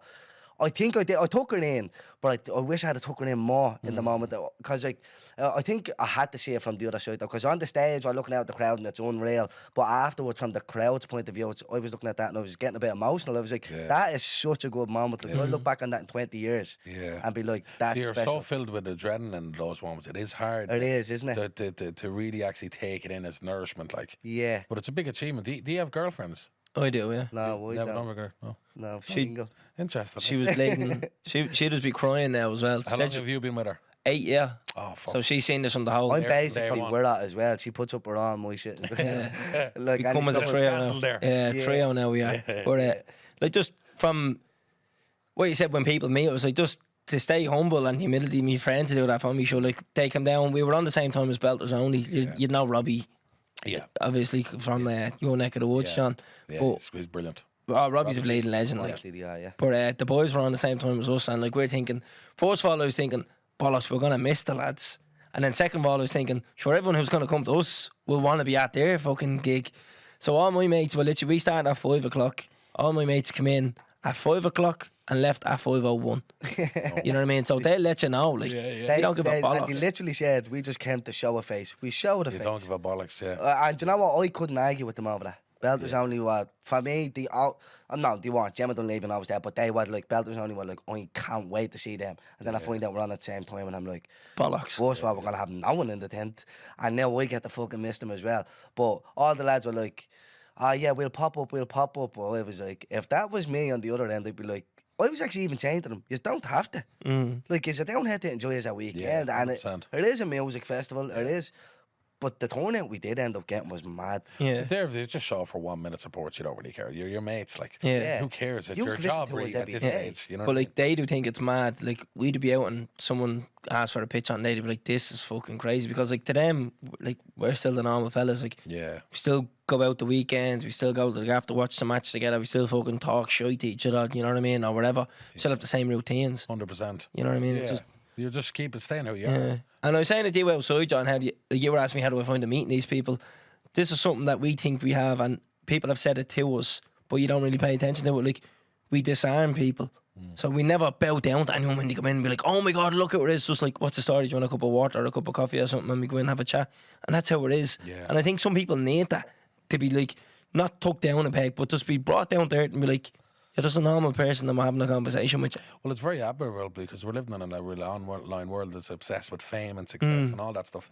It's hard to keep especially if you're someone who comes from a sort of background where you don't get that kind of attention, What I see with a lot of people who go online is they haven't got the balance right between their self-esteem and ego. Yeah. So their self-esteem is so low that they have to overcompensate by having a big ego. And need to be validated online then. Yeah. But obviously you're humble. Yeah, sure. know what I I mean? was So- queuing up to get me ticket at Electric Picnic in the performers queue, and I thinking like, geez, imagine you met someone famous there. Yeah. Then I copped on. Anyone who's anybody in an Electric Picnic, get someone else to collect that ticket I for them. remember sleeping with the entity. We were up in fucking the Hellfire Club, and all the lads going, "That's the fucking talk of bollocks, lad." Yeah. The talk about. But they were sound as well because I guess, and I'm a listener as well. I listen rather than watch. I don't really watch podcasts anymore. I prefer to listen because just for my eyes. Yeah. The blue screens and all. But when you listen to a podcast regularly, you get to know those people. Yeah. And they were very respectful to you. Yeah. Like they we're very respectful. And when you actually asked them, lads, we have to kind of film there. We don't just, and they just left. Yeah. Whereas I was just asking them to kind of step outside for a minute, and they were like, "No, we'll go." And there was a nice kind of vibe between you, you know, because they felt like they know you. I think that's the thing with podcasts. Yeah. They've heard so much about us. So, but listen, less about us, John. This is your podcast there. You know what I mean? While sitting here, like, oh yeah, we're all high and No, mighty. but it's interesting to know, lads. Like I'm big fans of both of you, lads, as human beings.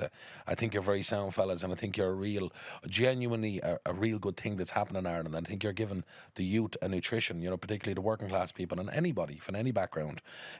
But yeah, no, I love the way you're all handling. You're handling in a beautiful way, because oftentimes we see people who come from our background and they let it go to their head and they fuck it up because there's that chip in the shoulder, you know, and they, you know what I mean, and they run with it. But you're keeping your feet on the ground. Maybe a part of it's because you don't drink as well. You're not into that kind of. That's a whole other ego-driven world as well. Like, you know what I mean? Yeah. Look, thanks, John. We do appreciate that. As I said, it's all about you here. So, John, what we do with every guest, you probably know, anyways.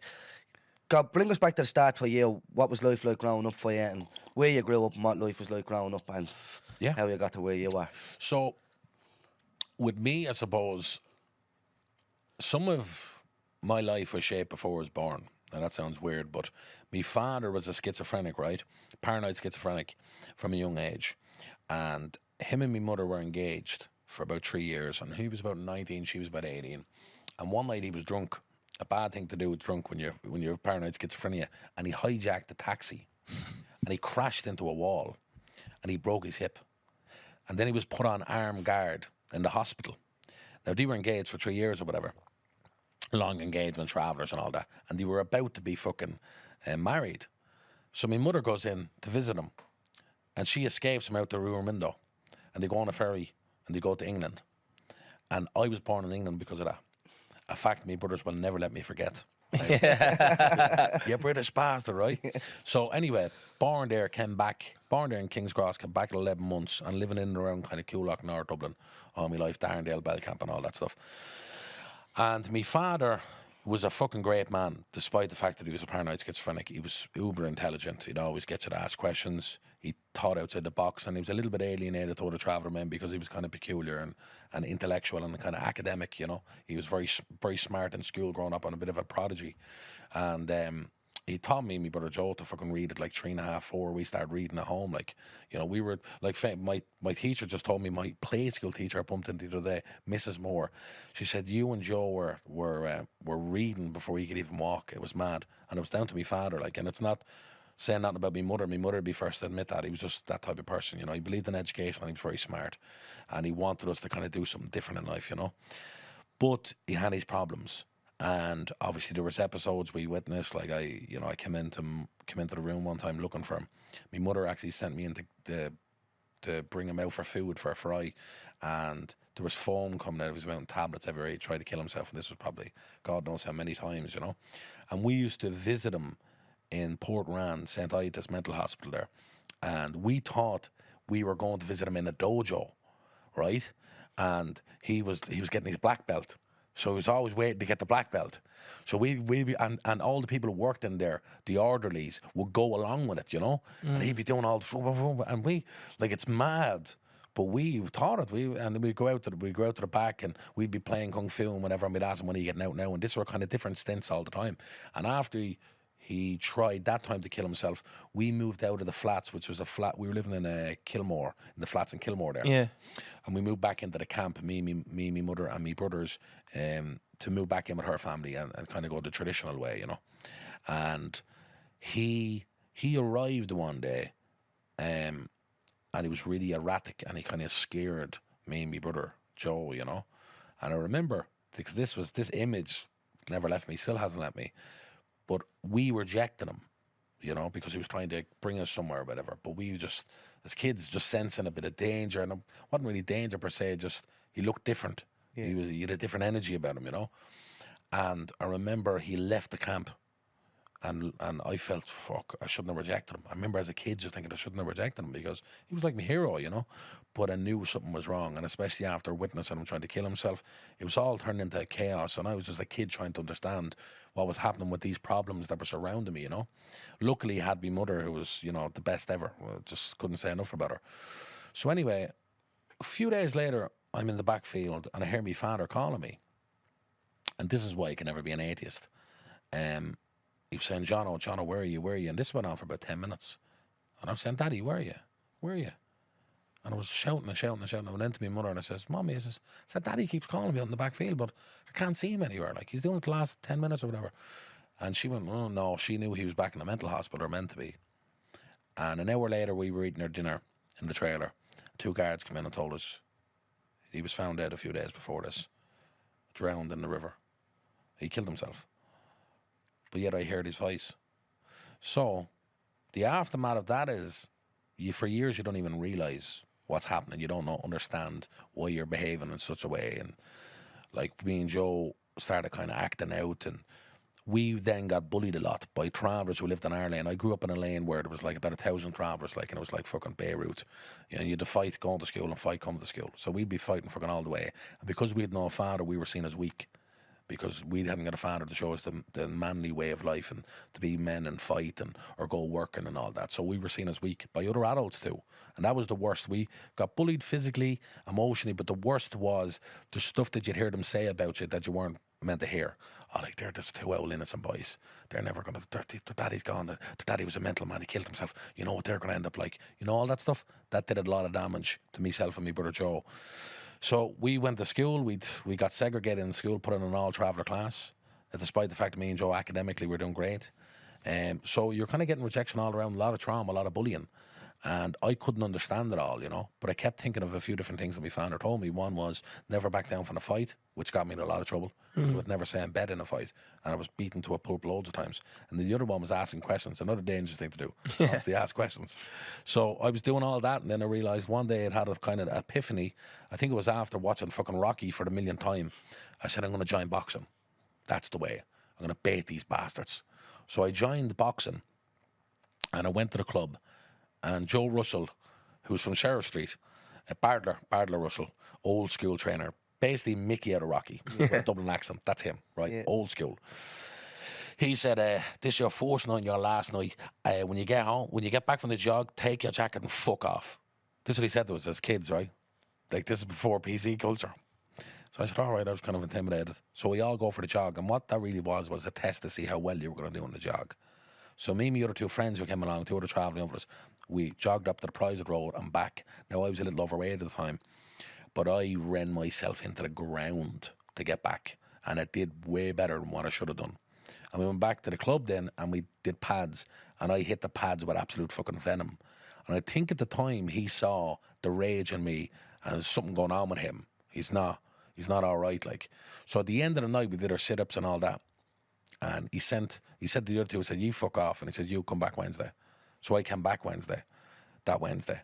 And within 6 months, 9 months, I won the Dublins, I won the leagues, I won the Leinsters, and I won the All-Irelands.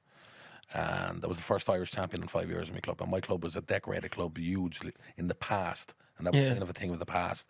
And I kind of brought it back in a way, won an Irish title. And then the next year, I won the same again, and I went to the 4 Nations, and I lost 9 kilos in about 2 or 3 days to get on the scales just to make the weight. And I lost in the final, which fucking nearly killed me, except I lost against the Welshman, so it wasn't too bad if he was English. I'd be fucked. So the year after, I went back for revenge, but I made sure to jump up 2 weights as opposed to jumping up 1, so I'm never going to make that mistake again. And in the final, I was fighting an English fella, and the night before the fight, because we're staying in the same hotel, he came up to me, he says, are you John Connors? And I went, yeah. He said, I'm going to knock you out, you paddy cunt. And the Irish were very humble boxers, but we don't brag, you know. And I went, all right, no matter. Gets into the ring, and I'm in the final, and Tony David, an old Dublin coach from Drimnagh, who's still knocking about, was in the corner. And I won the first round 7-1. Now, if you win the first round 7-1, you know the crack yourself, just coast and win the fucking fight. Tony David, the old madman, came up, he said, Johnny Connors, come on, do more, knock him fucking out. The worst advice ever. I was fucking coasting. I should have just... Yeah. So I went in to go knock him out, and I ended up dropping him and breaking one of his ribs and won by knockout. And he had to hold his ribs while he was in the second place on the podium. And I had the tricolour over wrapped around me and the Irish national anthem. And I went home and I showed my brother the DVD. And my brother Joe says, But you should have been fighting for Britain. Oh, You dirty bastard. Dog. But that thing really, that shaped a lot of my psychology, not feeling Irish enough, you know? Like I was living in a camp with 52 first cousins around me. 12 uncles and aunts, third cousins, second cousins, grandparents, you name it, friends of the family. And there was about 20 of us that were born in England, and we were seen as the English cousins. And we all grew up to be extra Irish, wanting to prove our Irishness, you know what I mean? So I'm just mentioning that to show you that's kind of how I developed. And that's why I took an interest in Irish history and wanting to be being politicised. And then what happened was I realised at a certain point that kind of boxing wasn't doing it all for me. It was a way of expressing yourself, but in expressing myself and getting all these bullies back, which I wrote them all down in the book and I got them all back one by one. It took me about 3 or 4 years to get them all back, and I eventually knocked every single one of them out, put some of them in hospital. And eventually then something was going on. I couldn't really figure out what was going on, you know. I just felt this thing in my stomach, like late teens, going, what am I doing? And I started getting involved in things and a bit of crime and fighting and street fighting and bare knuckle fighting. But still this thing kept haunting me, and I was like, what the fuck is going on, like? And I didn't know at the time what it was, which was basically everything I buried, everything I put beneath the iceberg, everything I repressed, because unresolved trauma comes back to collect. And it was coming out in very destructive nuclear button type behaviour, you know, which I have that nuclear button in me. And I'm very aware of it now. Back then I didn't know. So I got involved in some stuff I didn't want to get involved in. I ended up pulling out of that. And then I spent about 18 months eating myself into a fucking coma nearly. I gained 8 stone in 18 months. And the only time I left the room was to go to the cinema or buy DVDs. And I just would watch it obsessively. I remember going to the cinema and watching Sex and the City 2. It's the only man in the cinema. Because I'd watch anything just to escape, because my father used to bring me to the cinema. First film I ever watched was Space Jam with my father in 1995 or 6 it was. And then he'd bring us all the time. That was a thing to do. And all the films that I love now, he introduced me to them, like Scarface and Goodfellas and the Scorsese stuff and all that stuff. So it was always an escapism, you know. So, and I mean, youth, I'd always beg my mother on a Sunday if she had enough money, send us to the cinema. And the worst thing she did was say, yeah, because we'd bonk into 3 or 4 other films that day, you know what I mean? But it was escapism, because whatever happens still to this day, when I have really bad anxiety or whatever, when I go to the cinema, it just switches something off of me and I get to escape to that world for 2 hours or whatever now. You know, I fucking love it. So I got really bad to the point where my family knew something was going on, and one day I said, fuck it, like I wanted to kill myself, and the reason I didn't was because of my mother. I thought of the cry that she cried for like 4 years after my father died, because you remember we were staying in the same trailers, you can hear everything, you know, and it was a horrible sound of your mother crying, you know, every night going to bed. So that was the thing that stopped me. And at a certain point, the pain was that bad. It was like a knife in my stomach that I went, I don't care. I'm going to be selfish here. This is the way I looked at it in my head. I'm going to be selfish. And I'm going to take the way out. And I'm going to kill myself. That's what I decided. And in that moment, I just got a knock on the door. And it was my brother Joe. And he came in and he said, are you going to kill yourself? And I went, what? I was like, how the fuck does he know? And I went, no. But I gave him an indication that I was. Because I wasn't brave enough to say it, but I was so desperate to talk, to get it off my mind. So, typical Irish and how we deal with things with a sense of humour, we said, because please man, we can't afford to bury you. But that was legit. He meant that to shame, you know what I mean? Yeah. So he said, look, you need to do something, man. You need to, like, my brother Joe, super, super intelligent fella, you know. He's 19 years of age and he's talking to me about finding a purpose, passion and meaning. You know, that's the Viktor Frankl principles that came from his experience in the Holocaust, and he wrote a whole book on it to change the psychological world. Joe knew this at 19 without reading fucking Viktor Frankl. He was just that type of fella, you know, very intelligent. And he said, look, man, I'm not leaving this room until you fucking tell me what you want to do in your life. You need a new purpose, because boxing obviously is gone now and you don't want to go back for whatever reason, but you need to find something else. He said, look, since you're a kid, you've been obsessed with films. Why don't you try acting? And I went, acting? Yeah, okay. And I'd done a course in Foss 4 years previous to this. And it was a 6-week course. And at the end of it all, the tutor stopped me from going up to the final class because of his ego, because I liked doing the acting more than his metalwork course that he was teaching. And I ended up, he came up and made a show of me in front of everybody.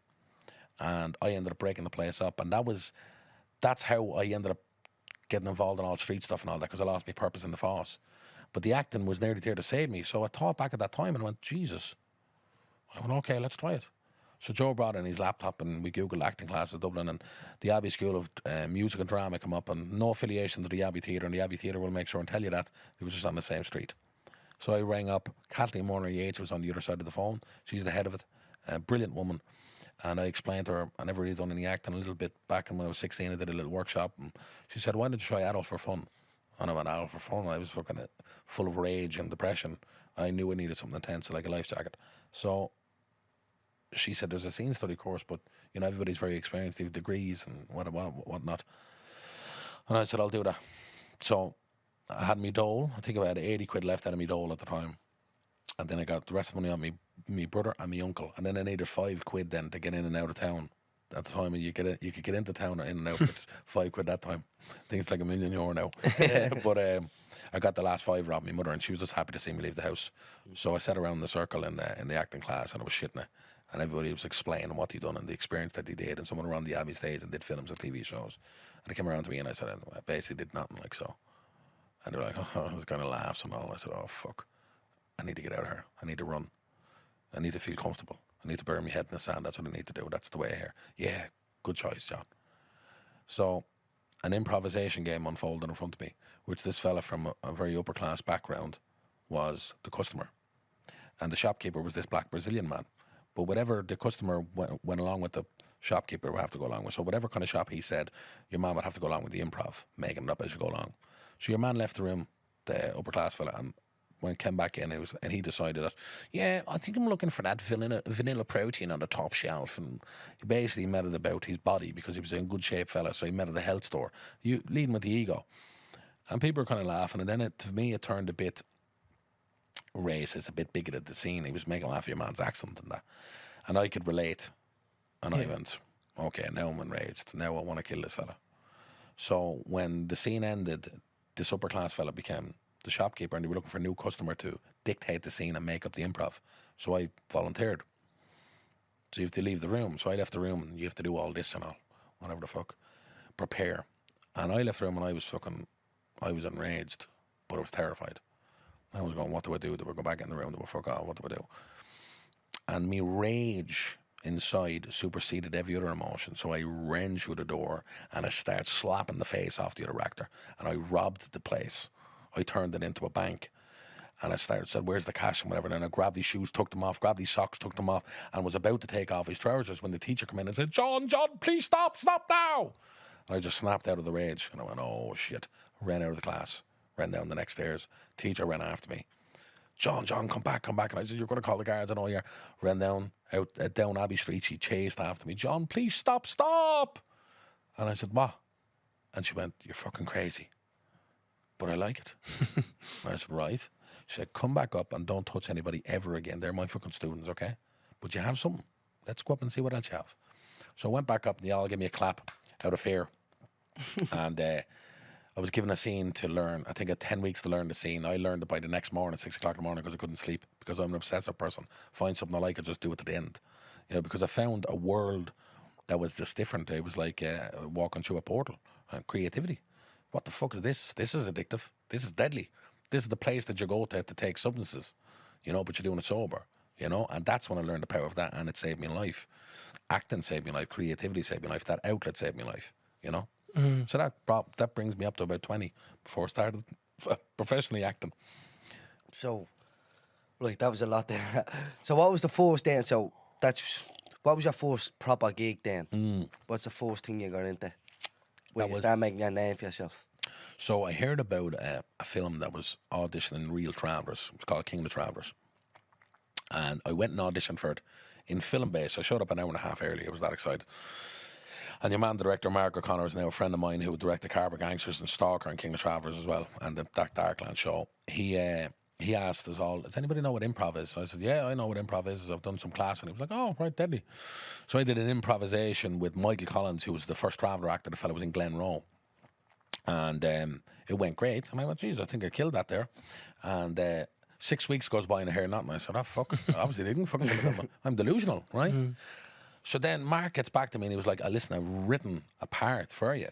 A new part in the script. I was reading and I was like, fucking written a part, fucking deadly. I think it was in like 7 or 8 scenes. Like, to put in the context, lads, when you get into acting first, like, especially coming from my background, you've no fucking, like, If I got one small part in 10 years, it would be a big thing. Never mind a fucking 6-7 scenes in a feature-length script in a $1 million budget film. You know what I mean? It's the highest unemployment rate out there, isn't it, being an acting is, actor? of course it is. So you're going, wow, that's amazing. And then they rehearsed this for 3 months like you would with a play because it was all non-actors, all traveller non-actors. And after rehearsing this for 3 months, they sacked the lead and they gave me the lead. And the lead was a childhood friend of mine, John Collins, a very good friend of mine to this day.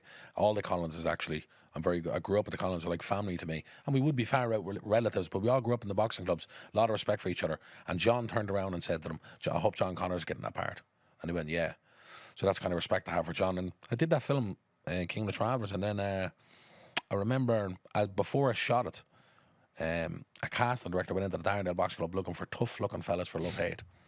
I was just there hitting the bag, and my coach said, I'm John Connor's here. He's done a few acting classes. He's doing some other film, King of the Travellers, now in November or whatever. And I think this was due to shoot in the next month or two. And so they came over to me, are you interested in acting? Yeah. Well, we're looking for like special extras, you know. You could get a line, you might not. And this is where kind of serendipity comes in, because I land on set and I connect with the director straight away, Dave Caffrey, who's lived in London for years. And Dave drank in the Caledonian Road where I was fucking born, and where my father drank in the pub, and he knew the pub, my father. And he said, I drank with all the travellers. I said, you're probably drinking with my father, you know. And then he goes, listen, there's a few lines here. Do you want them? And I went, too fucking right, I don't want them. Yeah. But then I went, I don't know about this line though. You kind of wouldn't say that. And he was like, my naivety, you don't say that shit. You know what I mean? Like, especially in TV. You might get away with it in the film, but TV is different. You respect the writer's right, you know. But so I naively said, you'd say this instead. And he went, all right, no bother. So I said it. Whatever it was, put a proper pop on it or whatever. And then I went and did Stalker after that, a film I co-wrote with Mark O'Connor, the director. And the two films, King of the Travellers and Stalker, were premiering. This is after Love Hate came out then. Were premiering in the Galway Film Fleadh in 2012. And after the second one, I think it was Stalker, Stuart Carlin came up to be the Love Hate writer. And he had watched the two films, King of the Travellers and Stalker, and I was the lead in both of them. So he got to see me, what I was capable of. And he went, fuck John, you've come on a lot and blah, blah, blah. And it was mad coincidence that you did that part, because I wasn't casted. I was just a fucking extra, and then I was given a few lines, you know. He says, you know, he says, your country, he said, you kept me up at night with that improv you did, because it was so good. And I went, oh, no way, yeah. He said, yeah. He said, I'd love to bring you back. I said, where? Oh, to Love Hate? He said, yeah. I said, fucking game ball. He said, all right. He said, I'm going to figure out a way to bring you back. Now, I gave the pipe bomb to Nidge that blew up Fran's Mrs. Linda's house. Yeah. Denise McCormick played that character. Now, it would seem so obvious now that was the way to bring me back in, to use Fran and Nidge again. But when you don't know, you don't know. Yeah. It only becomes obvious when you know the solution to the problem. When the problem's there. So he was like figuring out what the problem is. And then he came back about 3 or 4 months later and sent me over the script. And I went, fuck, lovely. This is nice. Season 4, I'm in episodes 4, 5, and 6 I come into it. And it was nice. Like, I'm going fucking deadly. 1 million people a week watching this thing. Why not? And I did it. And great crack. And then season 5 came around and he just came up to me and he said, look, John, what do you want to do? Your character's gone to England. You can stay in England, not come back to the show. Or you can come back to the show. And if you're coming back, you can come back in a small way or a big way. I said, what do you think? Yeah. A big fucking way. You came back in the biggest fucking way. Yeah. You killed Nidge. Killed fucking Nidge, yeah. You killed Nidge. Yeah. Absolutely. So what happened then was he said, well, I need to nail the traveller side of it, the cultural side. So we spent weeks and weeks together. And ringing it on the phone 4 in the morning and all this stuff. And I learned so much from writing from him. Like, he's a genius, like, legit, lads. Like, as a writer, there's no better. And he's so fucking, so deep and philosophical. There's so much underneath he's writing. It's not just on the nose, surface level shit that you see in most stuff in Ireland. His all has subtext. Like, the characters are always saying what's not undermined, you know? So they're always concealing what's really on their mind, and it's written in what the subtext is of the scene, and it's fucking deadly. Yeah, that stuff is deadly because the work is done for you, like, you know. And then I remember the thing that we kind of talked about with Patrick, the character Patrick, was that was interesting for both of us, that he was deeply religious, you know, a typical traveller, deeply religious Catholic. So the idea of murdering somebody was a big thing to him. It wasn't just like Nidge pulling a gun, bang, and killing somebody. This fella didn't want to go to hell. This fella had a real deep sense of morality and murder and what it means as a sin from a religious sense. So the question then become, what would it take for this man to murder somebody? And that question is a deep conflict, and that's what you want as an actor. You're going, fuck, this is a drama. So it came about then that the character Thomas Collins, who was hired by Nidge, ends up shooting my kid and almost killing my kid. So then Stuart wrote a scene in which your man is hanging in the shed and I'm sitting in the shed And The Sheen was the best writing I've ever encountered. Like, it's like Shakespearean. It's a big, like, for anybody who don't know film, like, it's about 7 pages. Like, that's a lot. 7 pages, a lot for a scene, like a lot. And it's a monologue. It's theatre. That's what it is. And I read it and I went, fuck. And it was the easiest thing to ever learn because the writing was so good. But people worried about if it's hard to learn, it's because the writing's not good. You don't believe in it. When you believe in the writing, you learn it like that. And I just looked at this scene and I said, oh my God, this is what I wanted. This is what I fucking wanted. And what it is, it's so smart. It's Stewart writing the dialogue in a way that the character is essentially explaining to your man why he has to kill him. But we don't really know if he's going to do it until the last second. But what he's trying to do is rid himself of the guilt. You know, because he knows he has to do it. He's justifying it. Yeah. So it's like, in the end, you're going, he's thinking out loud, do I kill this cunt or not? And then at the end, it's like, hang on, you tried to kill my kid. Of course I'm going to fucking kill you. And someone asked me, what about Pat? Is he close to you, John? And I went, no, because I go even worse. I have to torture him. You know what I mean? But I'm not deeply religious. But then when that happened, that just blew up, like, to the point where, like, fuck me, like, I wasn't used to the attention and you know, everything changed. Everything changed, good, bad, and the ugly. Oh, but John, like, love hate was so fucking big. Like, a million people a week watching it. I remember, like, I was in college at the time and we used to sit around. There used to be about 12 of us every Sunday night watching that together. And, like, we people from all over the country watching it, and there'd be a few of us. One of us actually from Darndale, I'm from town, and we'd sit down and they'd be like, is it really that bad? And then obviously they'd be living in Dublin and they see things, and I'd be like, you'd be surprised how, like, on the money love hate actually is. It's fucking deadly bit of writing.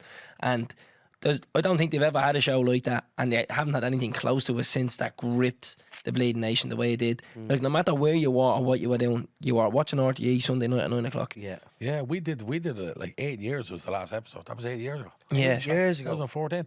And people come up to you like it was last year. When's the next season like? Yeah. And you know, it's funny. Like, at this point, it's funny because it was so good, but he went out in the high, like. And Oh, it did. If you brought it back now, you'd kill it. We shot 3 different endings for that. I know, because I remember seeing a still for someone's funeral that didn't end up fucking dying. Yeah.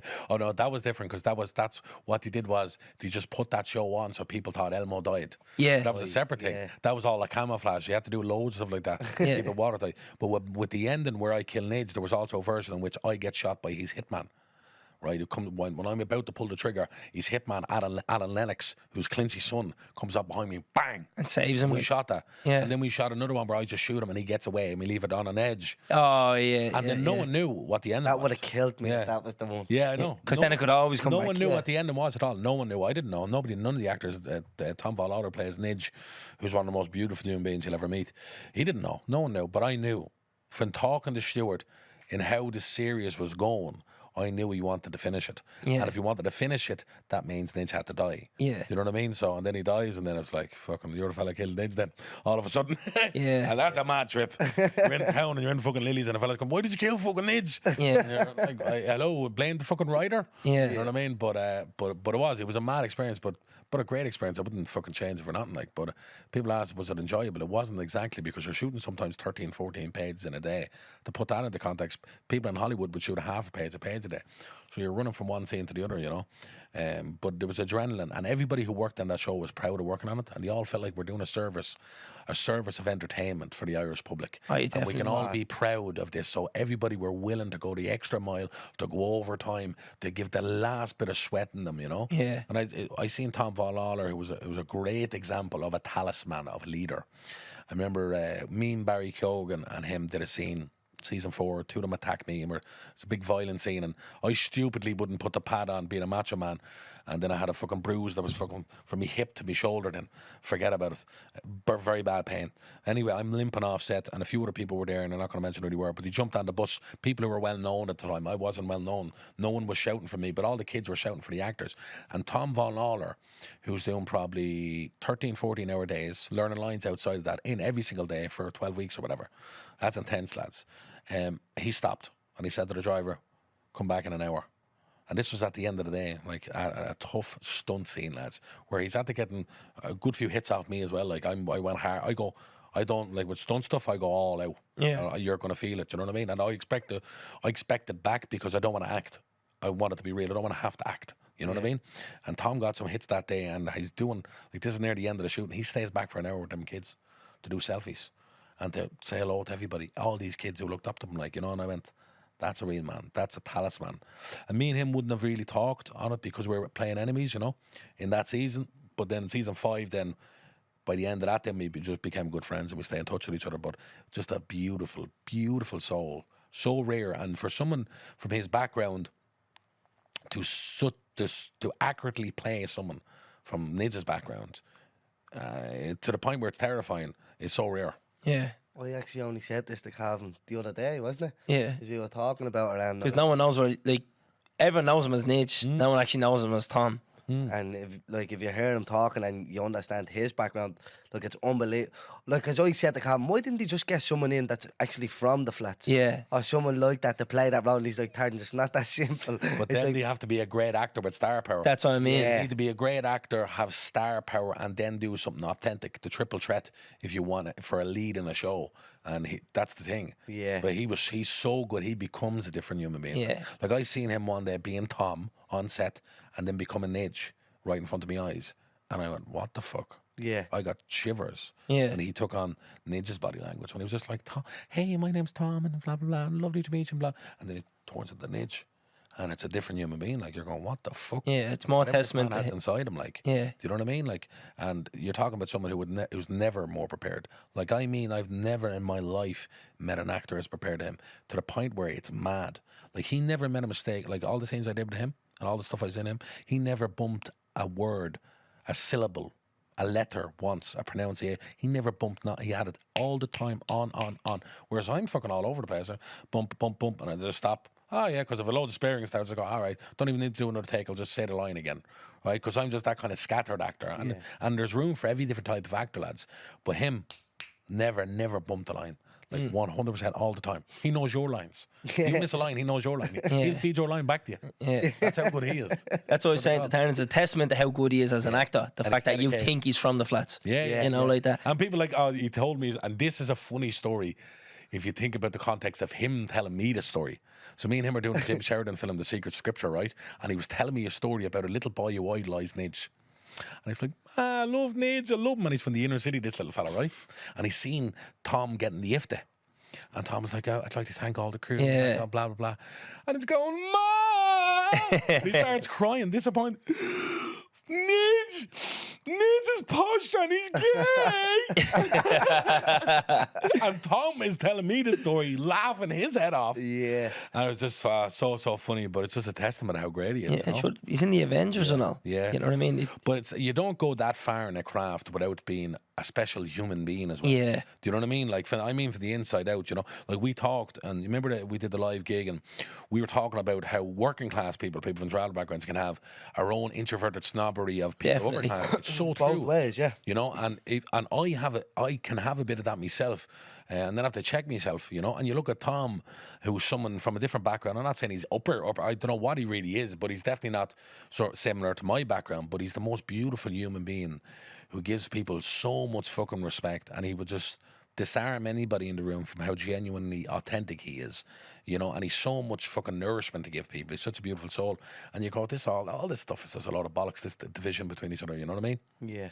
Yeah, so after that, John, like that's the biggest thing out there. You're a big partner. You killed bleeding Nidge. What's the fame like? It's mad.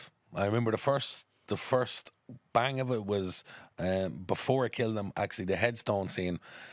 Give it back. Take it back with you and buy yourself a headstone, I said. And I went to the UB40 gig, and I remember my t-shirt was tore off me and scratched to bits, and I was put to the front VIP part at the front, and he did the same. And then I ended up getting put up to a boot and all, and like Ali Campbell's on the stage giving out the security and all. So like that's going, what the fuck?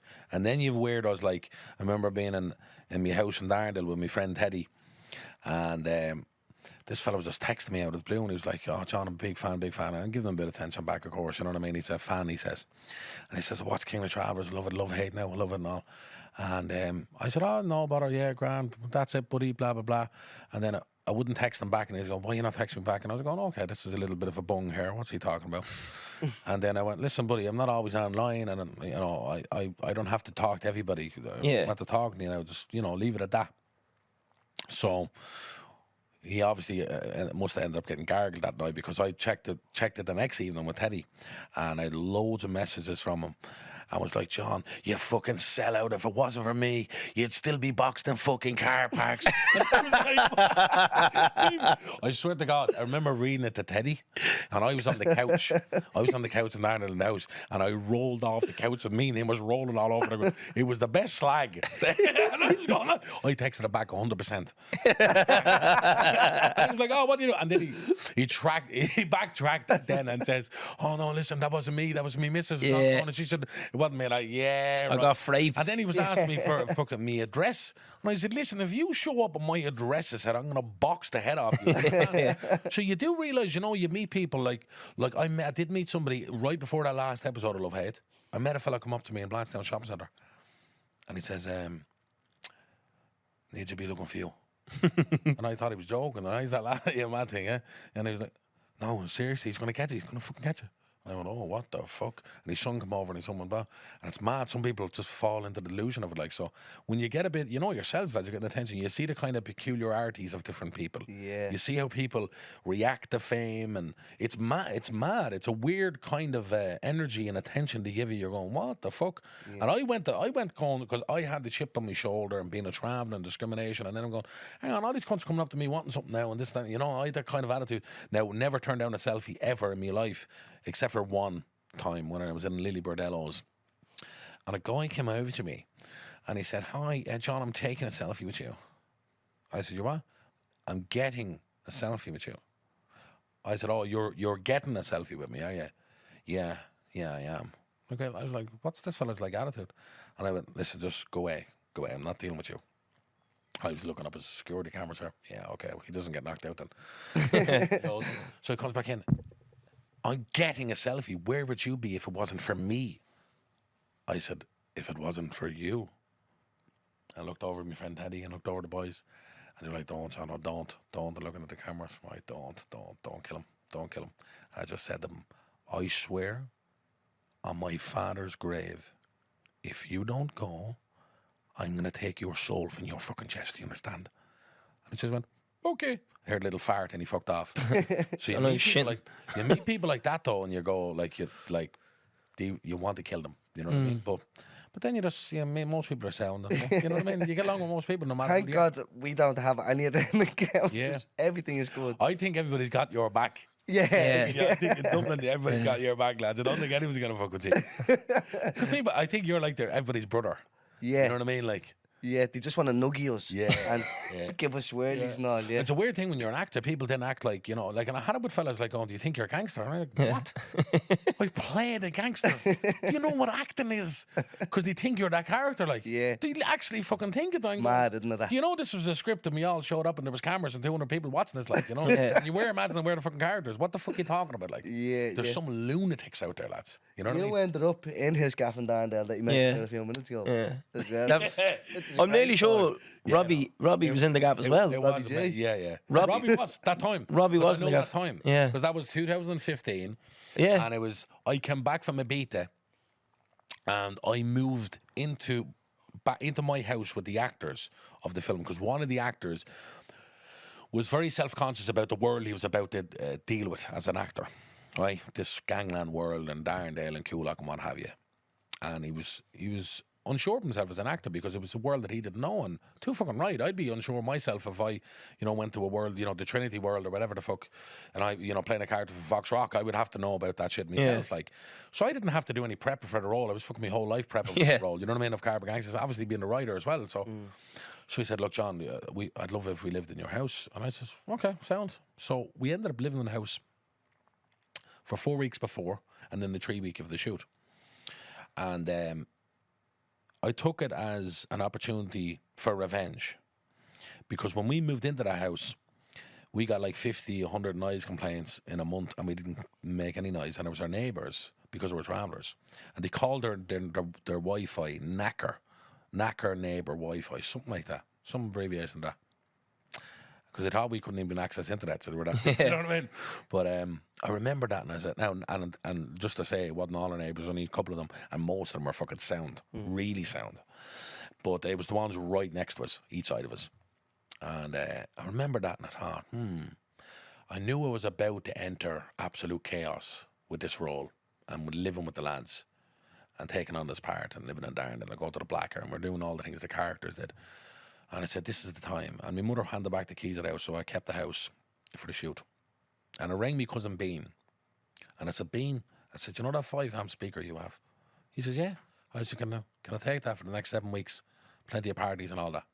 Oh, yeah, just invite me to the parties. I said, no, man. So I kept that speaker going for 24 hours a day in the house. We were on set and all, you know, I had the speaker going. To the point where it was madness, lads. Like, the guards would come to the door, but you're living in Darndale, so the guards are only going to come once. Yeah. So you just have to be nice once. Like, you know these fucking idiots who fight the guards and all, and get the fucking, don't be as nice as prior to the guards. I'd be like, oh, sorry, guard, I didn't read it. Lads, what the fuck, lads, that's too loud, the neighbours. And then the guards would go, all right, no, what he's sound. And they'd never come back to Darndale twice. Like, that's, they had to do the duty once. Yeah. We kept that going, and telling you, lads, we had the people crying. From sleep deprivation, no, you two and EP. Yeah. We had our fucking cul-de-sac was EP for 7 weeks, and the people were crying, "Oh, John, please!" And they were literally coming up to me door. I'm not messing with you, please, John.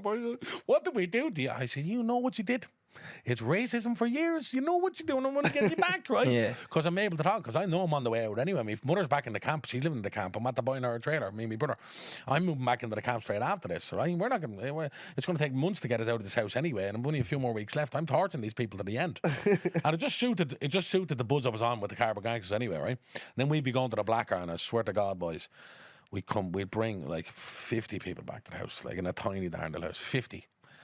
Very few men, I won't lie. Yeah. The rule was no men we didn't know. No lad I didn't know was coming, you know what I mean? At this point in time. And just all women. Just because women are nicer looking. Yeah. And so, yeah, we'd party every night. And then we finished up, and I know the time you would have went in, it was when we finished the film. So we finished the film. All madness, debauchery, you name it. Just crazy, crazy time. The actor who wanted to stay there and do all that, he ended up leaving with a week to go because he couldn't take it. Yeah. And he was like, I remember roaring down the stairs, John, we need to fucking sleep. And I'm like, so I'm not going to sleep. Sleeping is when you're dead. That's when you go to sleep. And I'm losing my mind, right? Because I don't really give a shit. I'm in this fucking mad zone. We're all fucking keeping on the accents and there's all this stuff going on. And we ended up finishing and I'm about to hand the keys back and I said, fuck that, I'm going to keep this place for as long as possible. So I kept it as long as possible. So I would have had parties there regularly, and that's where you would have, that would have been about, and if I'd say it's almost October, November 2015, that's when you would have been in there. Because there was about a month straight where I just did, okay, anybody wants to party, they can party. Yeah, do you know what, I think you're bang on the money with that one, because I remember I would have went out with the boys out there, would have been Bucky and Wardy and all them, and I'm nearly sure we were in Wrights, and we went back to a gaff in Darndale. And we went from that gaff to another gaff. And I remember walking in, the door was open. So I remember thinking, like, because you know when you're going to a gaff and you don't know, and you're like, oh, whose gaff is this? Because you don't want to be rude or anything. And you don't want someone to take you up the wrong way. Yeah. And you're like, no, you're grand. And the door was open. I was like, very weird, the door's open. And there was no furniture in the sitting room. Yeah. And that amp was in the 100%. corner. Yeah.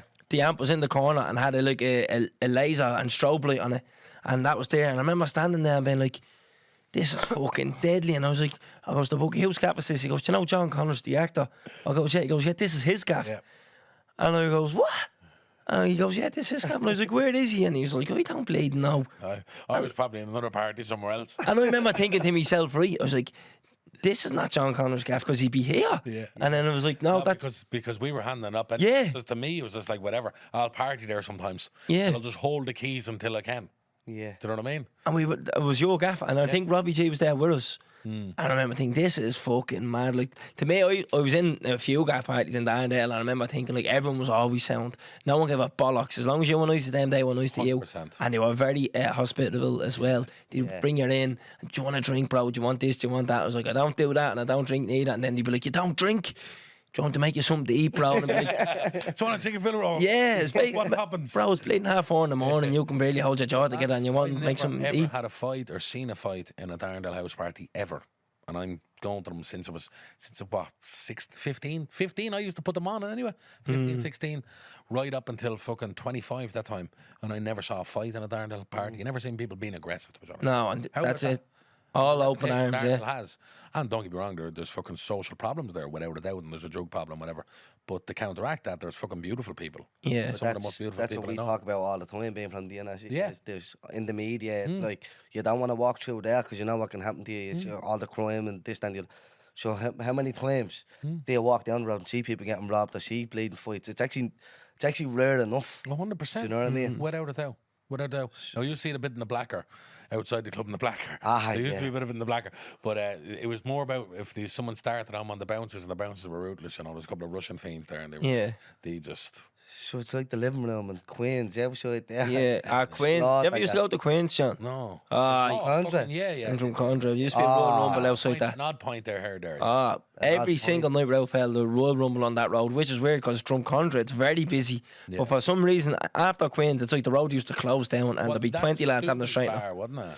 It was, and then they used to do this stupid idea. I don't know how it come up, but it was like €2 for a vodka and Red Bull. 250 or Jesus. 250 was it? And I remember thinking like, do you know what I mean? That's dangerous. Hormones through the roof, The Irish- high alcohol levels, and then you expect what to happen? Like, Yeah. Everyone live at the same gonna time. be Then peace just and get out harmony. peace. yeah, €2. fucking madness it was. Oh, stop, John. I have a quick question for you. Yeah, don't take this up the wrong way, by the way, Sure. either. Yeah, you have a lot of your stories. You talk about like there's like violence in them at the end of them. Yeah. Do you feel like you had anger issues or still have anger issues? Oh, yeah. And do you feel like you've worked on them or do you still feel the same way? Or? Yeah, no, definitely anger issues, man. That all comes from the childhood. I had that very bad. Still do. Yeah. Now I know how to control it better. Right. It depends what it is, or depends what button gets pressed. Like if I feel like I'm getting backed into a corner, that's how you get me angry. Is think that you're removing the options from me, or you're trying to, in a way, bullying. Again, we all get triggered by things in our childhood, things that shaped us, things that shaped our mentality. The thing about anger, though, man, is this, and I'm saying this a while. Like sometimes you have to be angry, and sometimes anger is justified. You know, it just depends on where you direct that anger. You know, and for me, the best way for me now is like, 'cause I used to go head to head with politicians and speeches and this, that, and the other, and going on the front line and fighting things directly.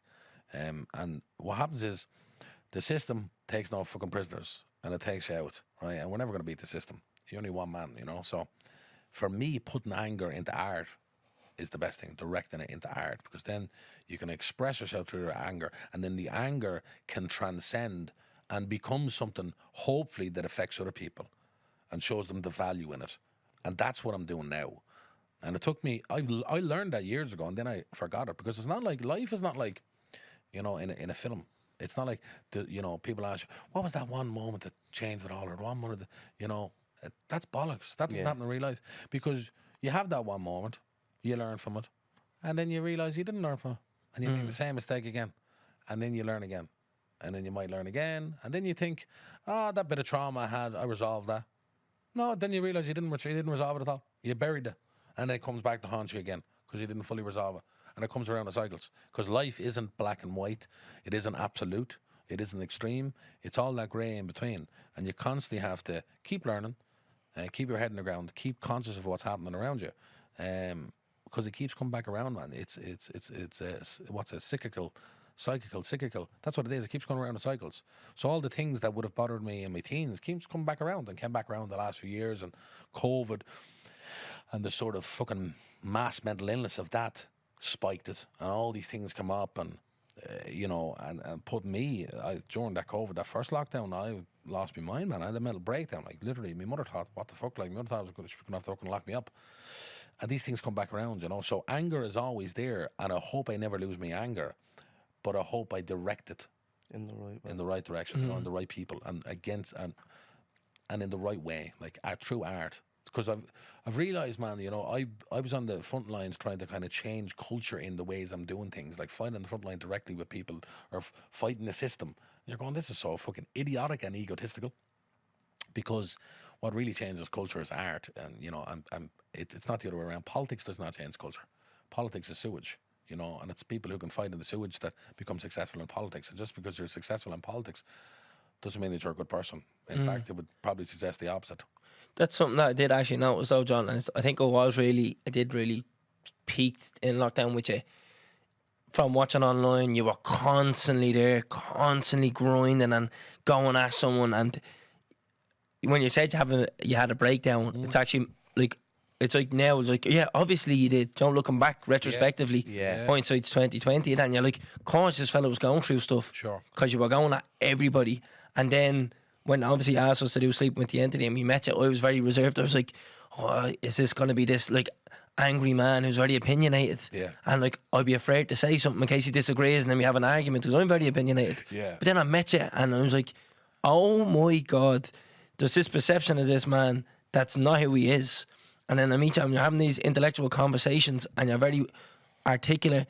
You're able to, how you're able to express yourself through your vocabulary, everything. You're like, this fella's like, you know, I don't know, poker face maybe, because he has like this, he has these tricks up his sleeve, you know what I mean? He's fucking well educated.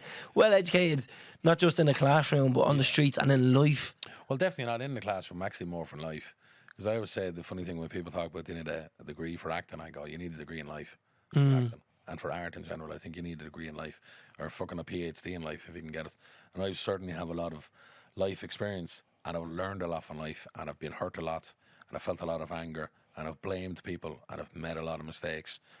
But for me, it's gone back to be humble enough to admit when you're wrong. Exactly, You know, yeah. people go like sometimes, you know, with this cancellation, don't apologise.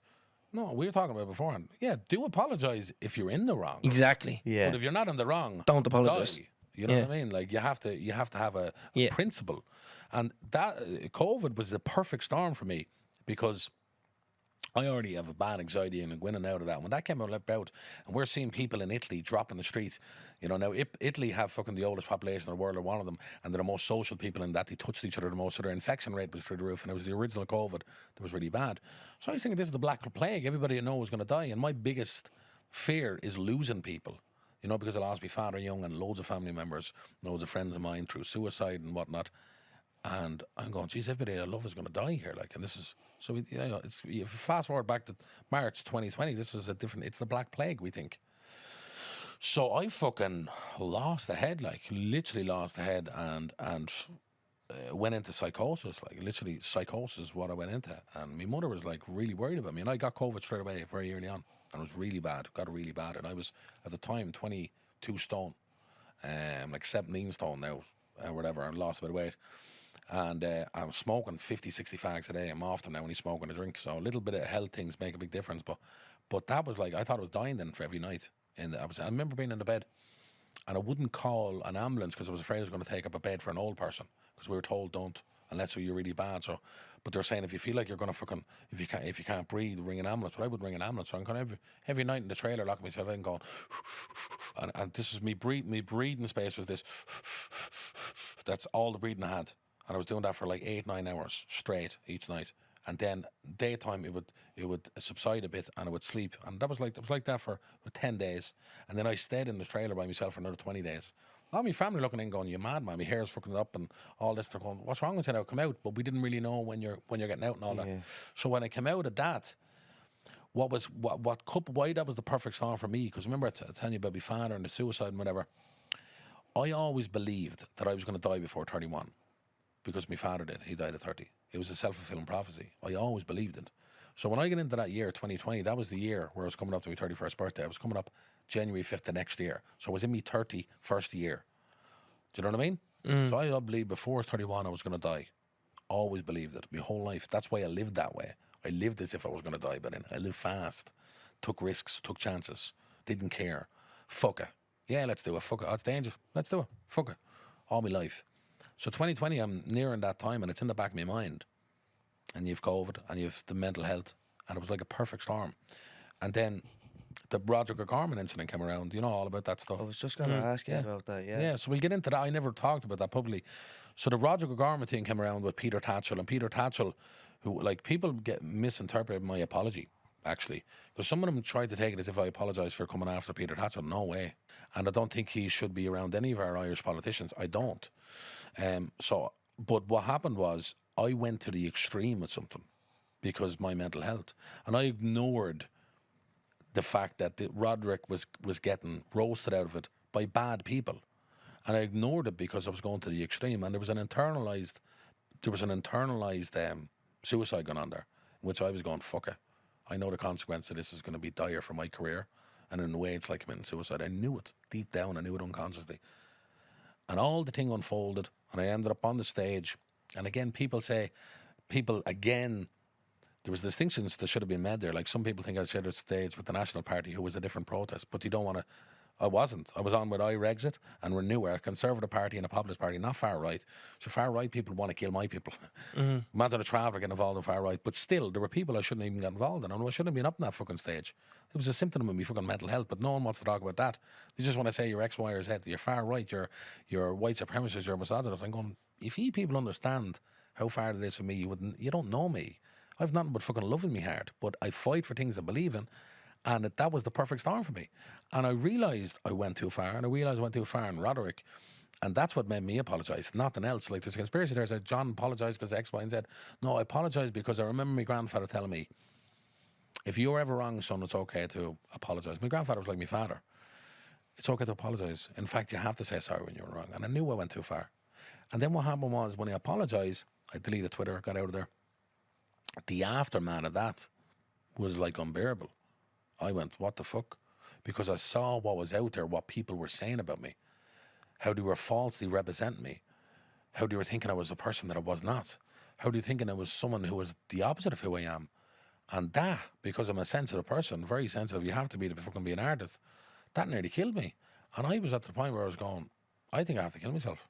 Like, I genuinely think, I don't know how I'm going to take this pressure. Like, people think I'm someone that I'm not. They think I'm the most despicable kind of person. And I was going, Jesus, how am I going to get out of this? Like, and my friend Tiernan, who's a psychotherapist, you know Tiernan, and he's a cognitive scientist, he knew I was going to kill myself. He knew it. He told a few people, I think John's going to kill himself. We have to try to save him, basically. And Jimmy Smallhorn, a good friend of mine, and Jimmy said, Tiernan, see that script, The Black Guelph, that you and John wrote, you were trying to make a few years ago? You have to make that film. Tell John he has to make that. He has to direct that film. And Tiernan went, yeah. And they kind of plotted together to get me thinking about the script, which was bringing me back to what saved me in the first place, creativity, and I forgot it. So Tiernan said, let's make this script. And this was during lockdown. And this was the script that everybody turned down. Screen Ireland wouldn't make. They said it was too dark, or they said it was the wrong tone for you as a director. They're telling you how to be an artist. Wrong tone for you, the director, for the first film. It's about intergenerational clerical abuse, but more broadly about how we inherit trauma and how unresolved trauma comes to collect. Sound familiar? That's exactly what I was going through. So in a way, it was kind of therapy, and I put it out there to the universe because everybody wanted to interview me about the controversies and whatnot. So I did an interview just to get the message out there about the film. And then an investor got in touch and funded the film. And we went out and made the film. Just before we get into the film, do you feel like people are using you for them rallies? Yeah. Knowing you were at a low point? Totally naive. First of all, using my empathy against me in a way, you know. But these people are very sharp, manipulative people, and they have to be, because they're trying to bring people over to the dark side. You know what I mean? And they fooled me with their happy faces and smiles, you know. But really, when you look into it, and I suppose I should have done my due diligence and looked into it more, but I didn't. I ignored it all, and it was all a part of this self-destruct button going, fucker, who cares? Who cares? Yeah. And then the regret of that was probably the biggest regret of my life. You know, people say you don't regret some things. Now, I do regret that, but now it brought me to a different thing as well. So maybe I don't, actually thinking out loud, maybe I don't regret it, because I learned a lot. I learned a lot from that. You definitely have, John. Yeah. You've grown, and you can see that. Like when I met you, I remember being taken back, and it was like when we left the Hellfire Club that time, that's when we were like, he's going to be at our next live show, 100%. Yeah. That fella, get him on. But I feel like I know what you mean when you say that you don't regret. I know you don't mean that like in a smart way, but I think you have to make certain mistakes in life to learn from them. Like I've made horrible mistakes in my life, and I've been advised like years previous growing up, don't do this and don't do that, because they'll end up being like very like, you'll get down the wrong road, that this will happen, that will happen, and you say, yeah. You have to sort of fuck up yourself to go, right, I actually don't want that. And that's what I feel like happened with you in certain situations. You fell down, you made the mistakes, you held your hands up and apologised, but you're like, I actually needed that to happen to get me where I am now. Yeah, well, it kind of got, do you know what? Here's the alternative, I'd say, to that was actual suicide, because that was that self-fulfilling prophecy. So I committed suicide career-wise, really, and with reputation. But I escaped actual suicide. Yeah. Something was going to happen that year. something was going to happen. And the aftermath of it was like, I just have to check out now. And again, creativity comes in and goes, oh, you're not going to check out. You have more to give. So we decided to make that film, 10,000 Ks a day, no shops open. We got this money, low budget film, shot it in January in the depths of winter. And it was hell. Now, I mean hell, the worst production, the hardest thing I've ever done. I'm smoking 50 fags a day. The weight of me, I'm drinking 50 coffees, Red Bulls, I don't even drink them. Anxiety, you name it, just trying to keep it lit, making this film, having to beg actors not to leave the set because of the conditions that we were making it and the danger and COVID scare, have to shut down, restart, 50 grand for the COVID costs. Oh, where are we going to get the other money? Where are we going to get the other money? Editing it, realise we made a whole fucking mistake. We have to do reshoots. We have to shoot 50 scenes in 3 days, going all around Dublin, like shooting like a documentary crew. Hell, it was hell to make this film. And I had to email the actors in the middle of it all and I went, here's the reality. That was a rough week, the first week when we got shut down. Harsh conditions. There's no fucking toilets. There's no, you name it, there was no nothing because we had no budget. And there was nowhere to go because the whole country was shut down. We were the only film that was making a film. Only team that was making a film in the country. And I said, the reality is this. Got me onto my lead actors. 2 or 3 of them were going to walk. I said, I apologise for it all. I apologise for the inexperienced crew. And some of the crew were great, but some weren't. I apologise for the small crew, for the lack of facilities. I apologise for the weather, even though that's not my fault. And for the lack of budget and all that. But I said, look at the subject matter. It's about intergenerational clerical abuse. The pain people went through in the industrial schools, the Magdalen laundries, the mother and baby homes, and how their kids inherited that trauma and it was passed down. If you look at 1979, Pope John Paul visits Ireland. That was the same day the first shipment of heroin entered Ireland. It coincided with the perfect moment. You had all this pain and trauma from the schools, from the Magdalen laundries, and you had the answer. So I got on to the actors and I went, if you think this is hard, what we're going through, and I'll be honest, like some of them were dead sound. I said, we have to go through this. I said, in a way, we have to go through the pain. Because if we do this film without pain, it's not going to be anything. It's not authentic, yeah. Not authentic, so we have to suffer. So it was like the hardest thing I ever did. And then coming out of all that and then spend a year and a half, like without getting paid a cent, I didn't get paid a cent for making that film. But I learned so much. And that film was dealing with a lot of my own family, my own line, my own psychology, especially coming out of the rhetoric or Garman thing with me mental health fucked, because the theme of this film was mental health. I was able to bring so much to the story. And now it's coming to fruition. So it's premiering now in Oldenburg in Germany. This oddly, it's premiering on the 16th of September. 11 years exactly to the day since the Irish government shut down the Redress Bureau compensation fee, which is what the film's about. To the day, the anniversary. And what's the chances, like? And loads of weird serendipities around the film, and loads of freaky stuff. So, and then the next day, they're doing a special world media screening. And the only thing I'm raging of is I wanted to be at the Button Factory on the 17th is Jordan McCann and Dublino. my brother's promoting it. His first thing, and it's sold out. It's a huge achievement. I would have loved him to be there to support it. You know what I mean? It's his first gig and it's the fucking Button Factory and they sold it out, so it's amazing. Yeah. So I'll miss that, but and I wanted to be there. I love hip hop lads. Yeah. So but it's gonna be, but it's good that he's doing something successful. I'm doing something successful. My brother Joe's loads of fellas working for him, so it's not all gloomy, you know. We're all doing well. Yeah. We've all done well out of what we were given in life, and we're all maximising it, you know. Yeah, where else? Using that energy. Using it like what you're doing, you know what I mean? Where will we be able to see the film, John? Have that premiere? So premiere there, and it's going to go for probably 6 months in the festival sequence, and then it's going to go to the cinema in March in Dublin. It'll premiere in March in Dublin. So we're a whole big journey before then, and see what happens on the festival kind of critical circuit. Yeah. And then when it's right, then it's going to come. It's going to come. This film is going to be like a tornado, because this film is going after the Irish government, successive governments, and its institutions, because the institutions chose to protect the power of the institutions. The government chose to protect the power of the institutions over the interests of its people. And the Black Wealth is a group of people in ancient Rome that wanted to uphold the power of the Pope. And anybody who went against them were either massacred or banished, like Virgil, the great poet who wrote Dante's Inferno, in which we take a kind of loose inspiration for it.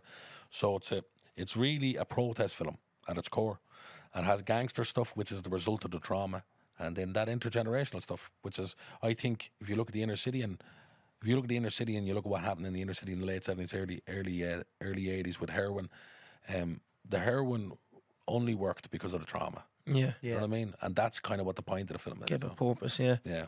Just touching on that, the last Magdalen Laundry, I was saying it to you when we were in my ma's last week. yeah. It's on Shot McDermott Street, closed in like 94, 95, which That's is the one after that I was closed in born. 94, yeah. 94 The last it one, was, yeah. yeah. Yeah. Wow. It's still there now. We were only looking at it the other day, and I Jesus, said that to was the Terence. last one, and it was in the inner city. Yeah, Shot McDermott Street, right at the back of my ma's gaff. isn't it? Yeah. That's mad, lads.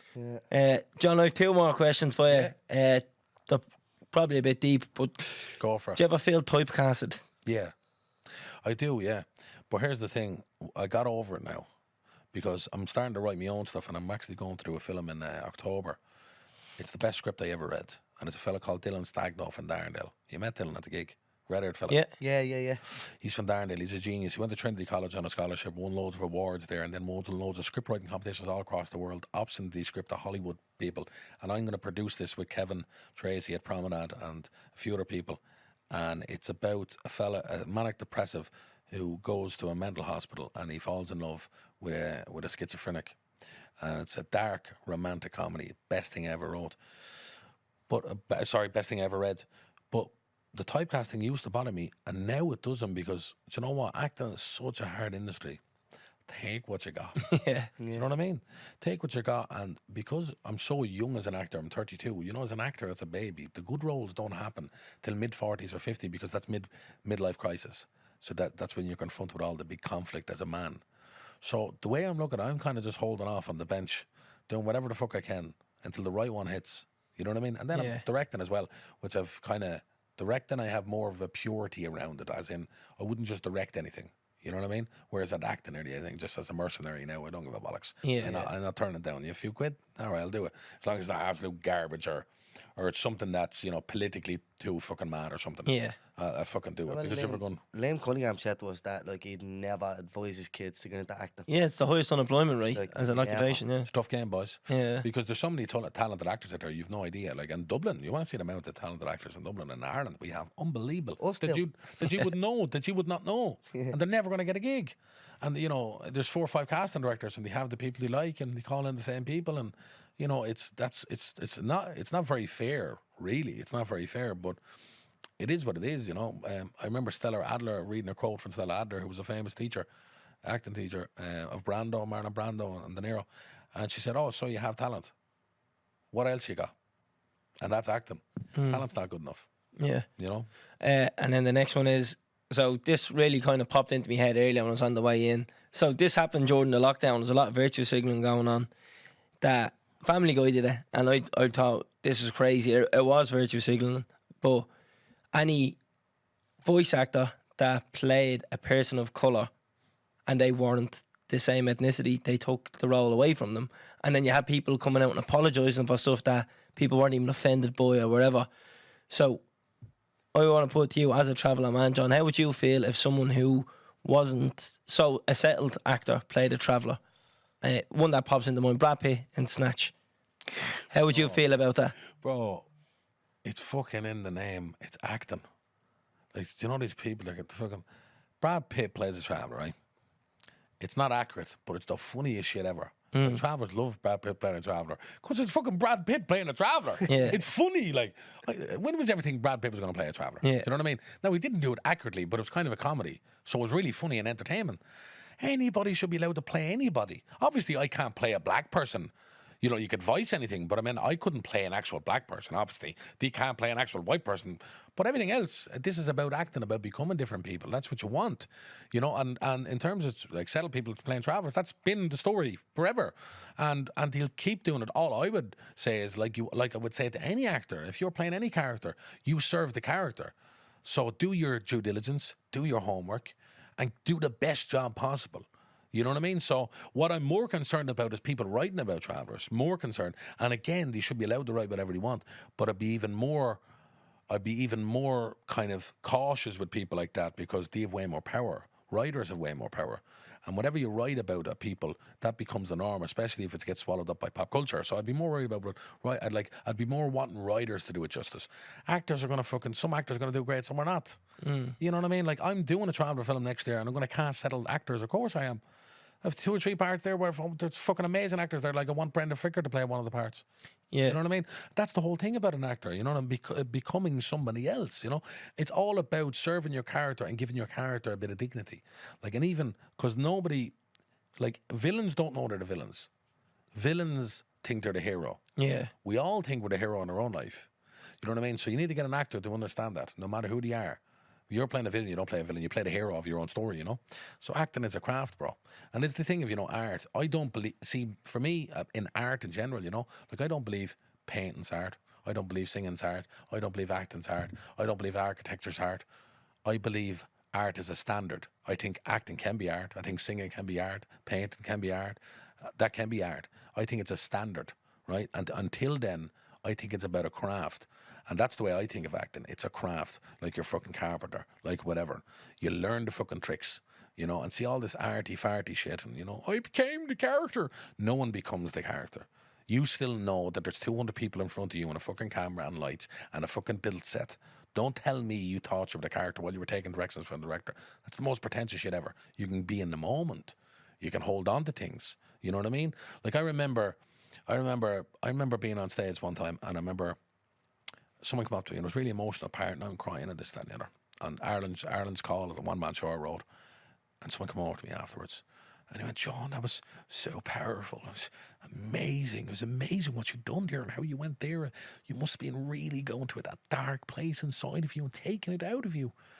And I went, I'll be honest with you. During that monologue, I spotted my brother in the audience. And I thought, I didn't know he was showing up, my old brother Joe. Is he going for a pint afterwards? And then I thought about where we're going to go to eat. Oh, that little Mexican place around the corner in Georgia Street. That's a good little place. So the reality is, the audience don't even fucking know what's going on. That thing that happens between an actor and an audience, that alchemy, that special magic, you've no control over it as an actor. So that's why you just get good at the craft. Don't think about it and go into the depths of hell. Just get good at the craft, the technical side of things, and then let it all look after itself. And play anybody you want to play, and that's the way actors should be, because that's art. Art is not about fucking rules. Art smashes the rules. There was an Irish artist that had a great quote, and he says, I don't beat around the bush, I burn the bush. And that's art. Art should be like that. Burning the bush. I think that's a great way to end the podcast, boys. Fuck me, John. We could do 10 parts with you. Yeah, talking bollocks is right. Fucking hell. We done a good job of that today. Talk them all, yeah. But yeah, I think that's the end of that, John. Listen, it was a pleasure, honestly. Thanks for having me. So your new film's premiere in Germany next Friday. Yeah, and 16th. Yeah, people just get on the Black Welf online and they'll stay in touch. But by the time it hits Irish cinema, it's going to be a while. But yeah, it's going to be good. Build the hype train, though, John. The isn't hype it? train, exactly. But thanks for coming in, John. Thanks, we really do lad. appreciate it. Pleasure. We wrap this one up, Terry. Yep. Take us out, Keno. Boom. Subscribe to this podcast for free on the Go Loud app. What you waiting for? Put your back in it. Just a little more. Throw your weight in it now. Tell your body you're Tate. Walk it hard and long. When you finish that, The hip knocker. go down.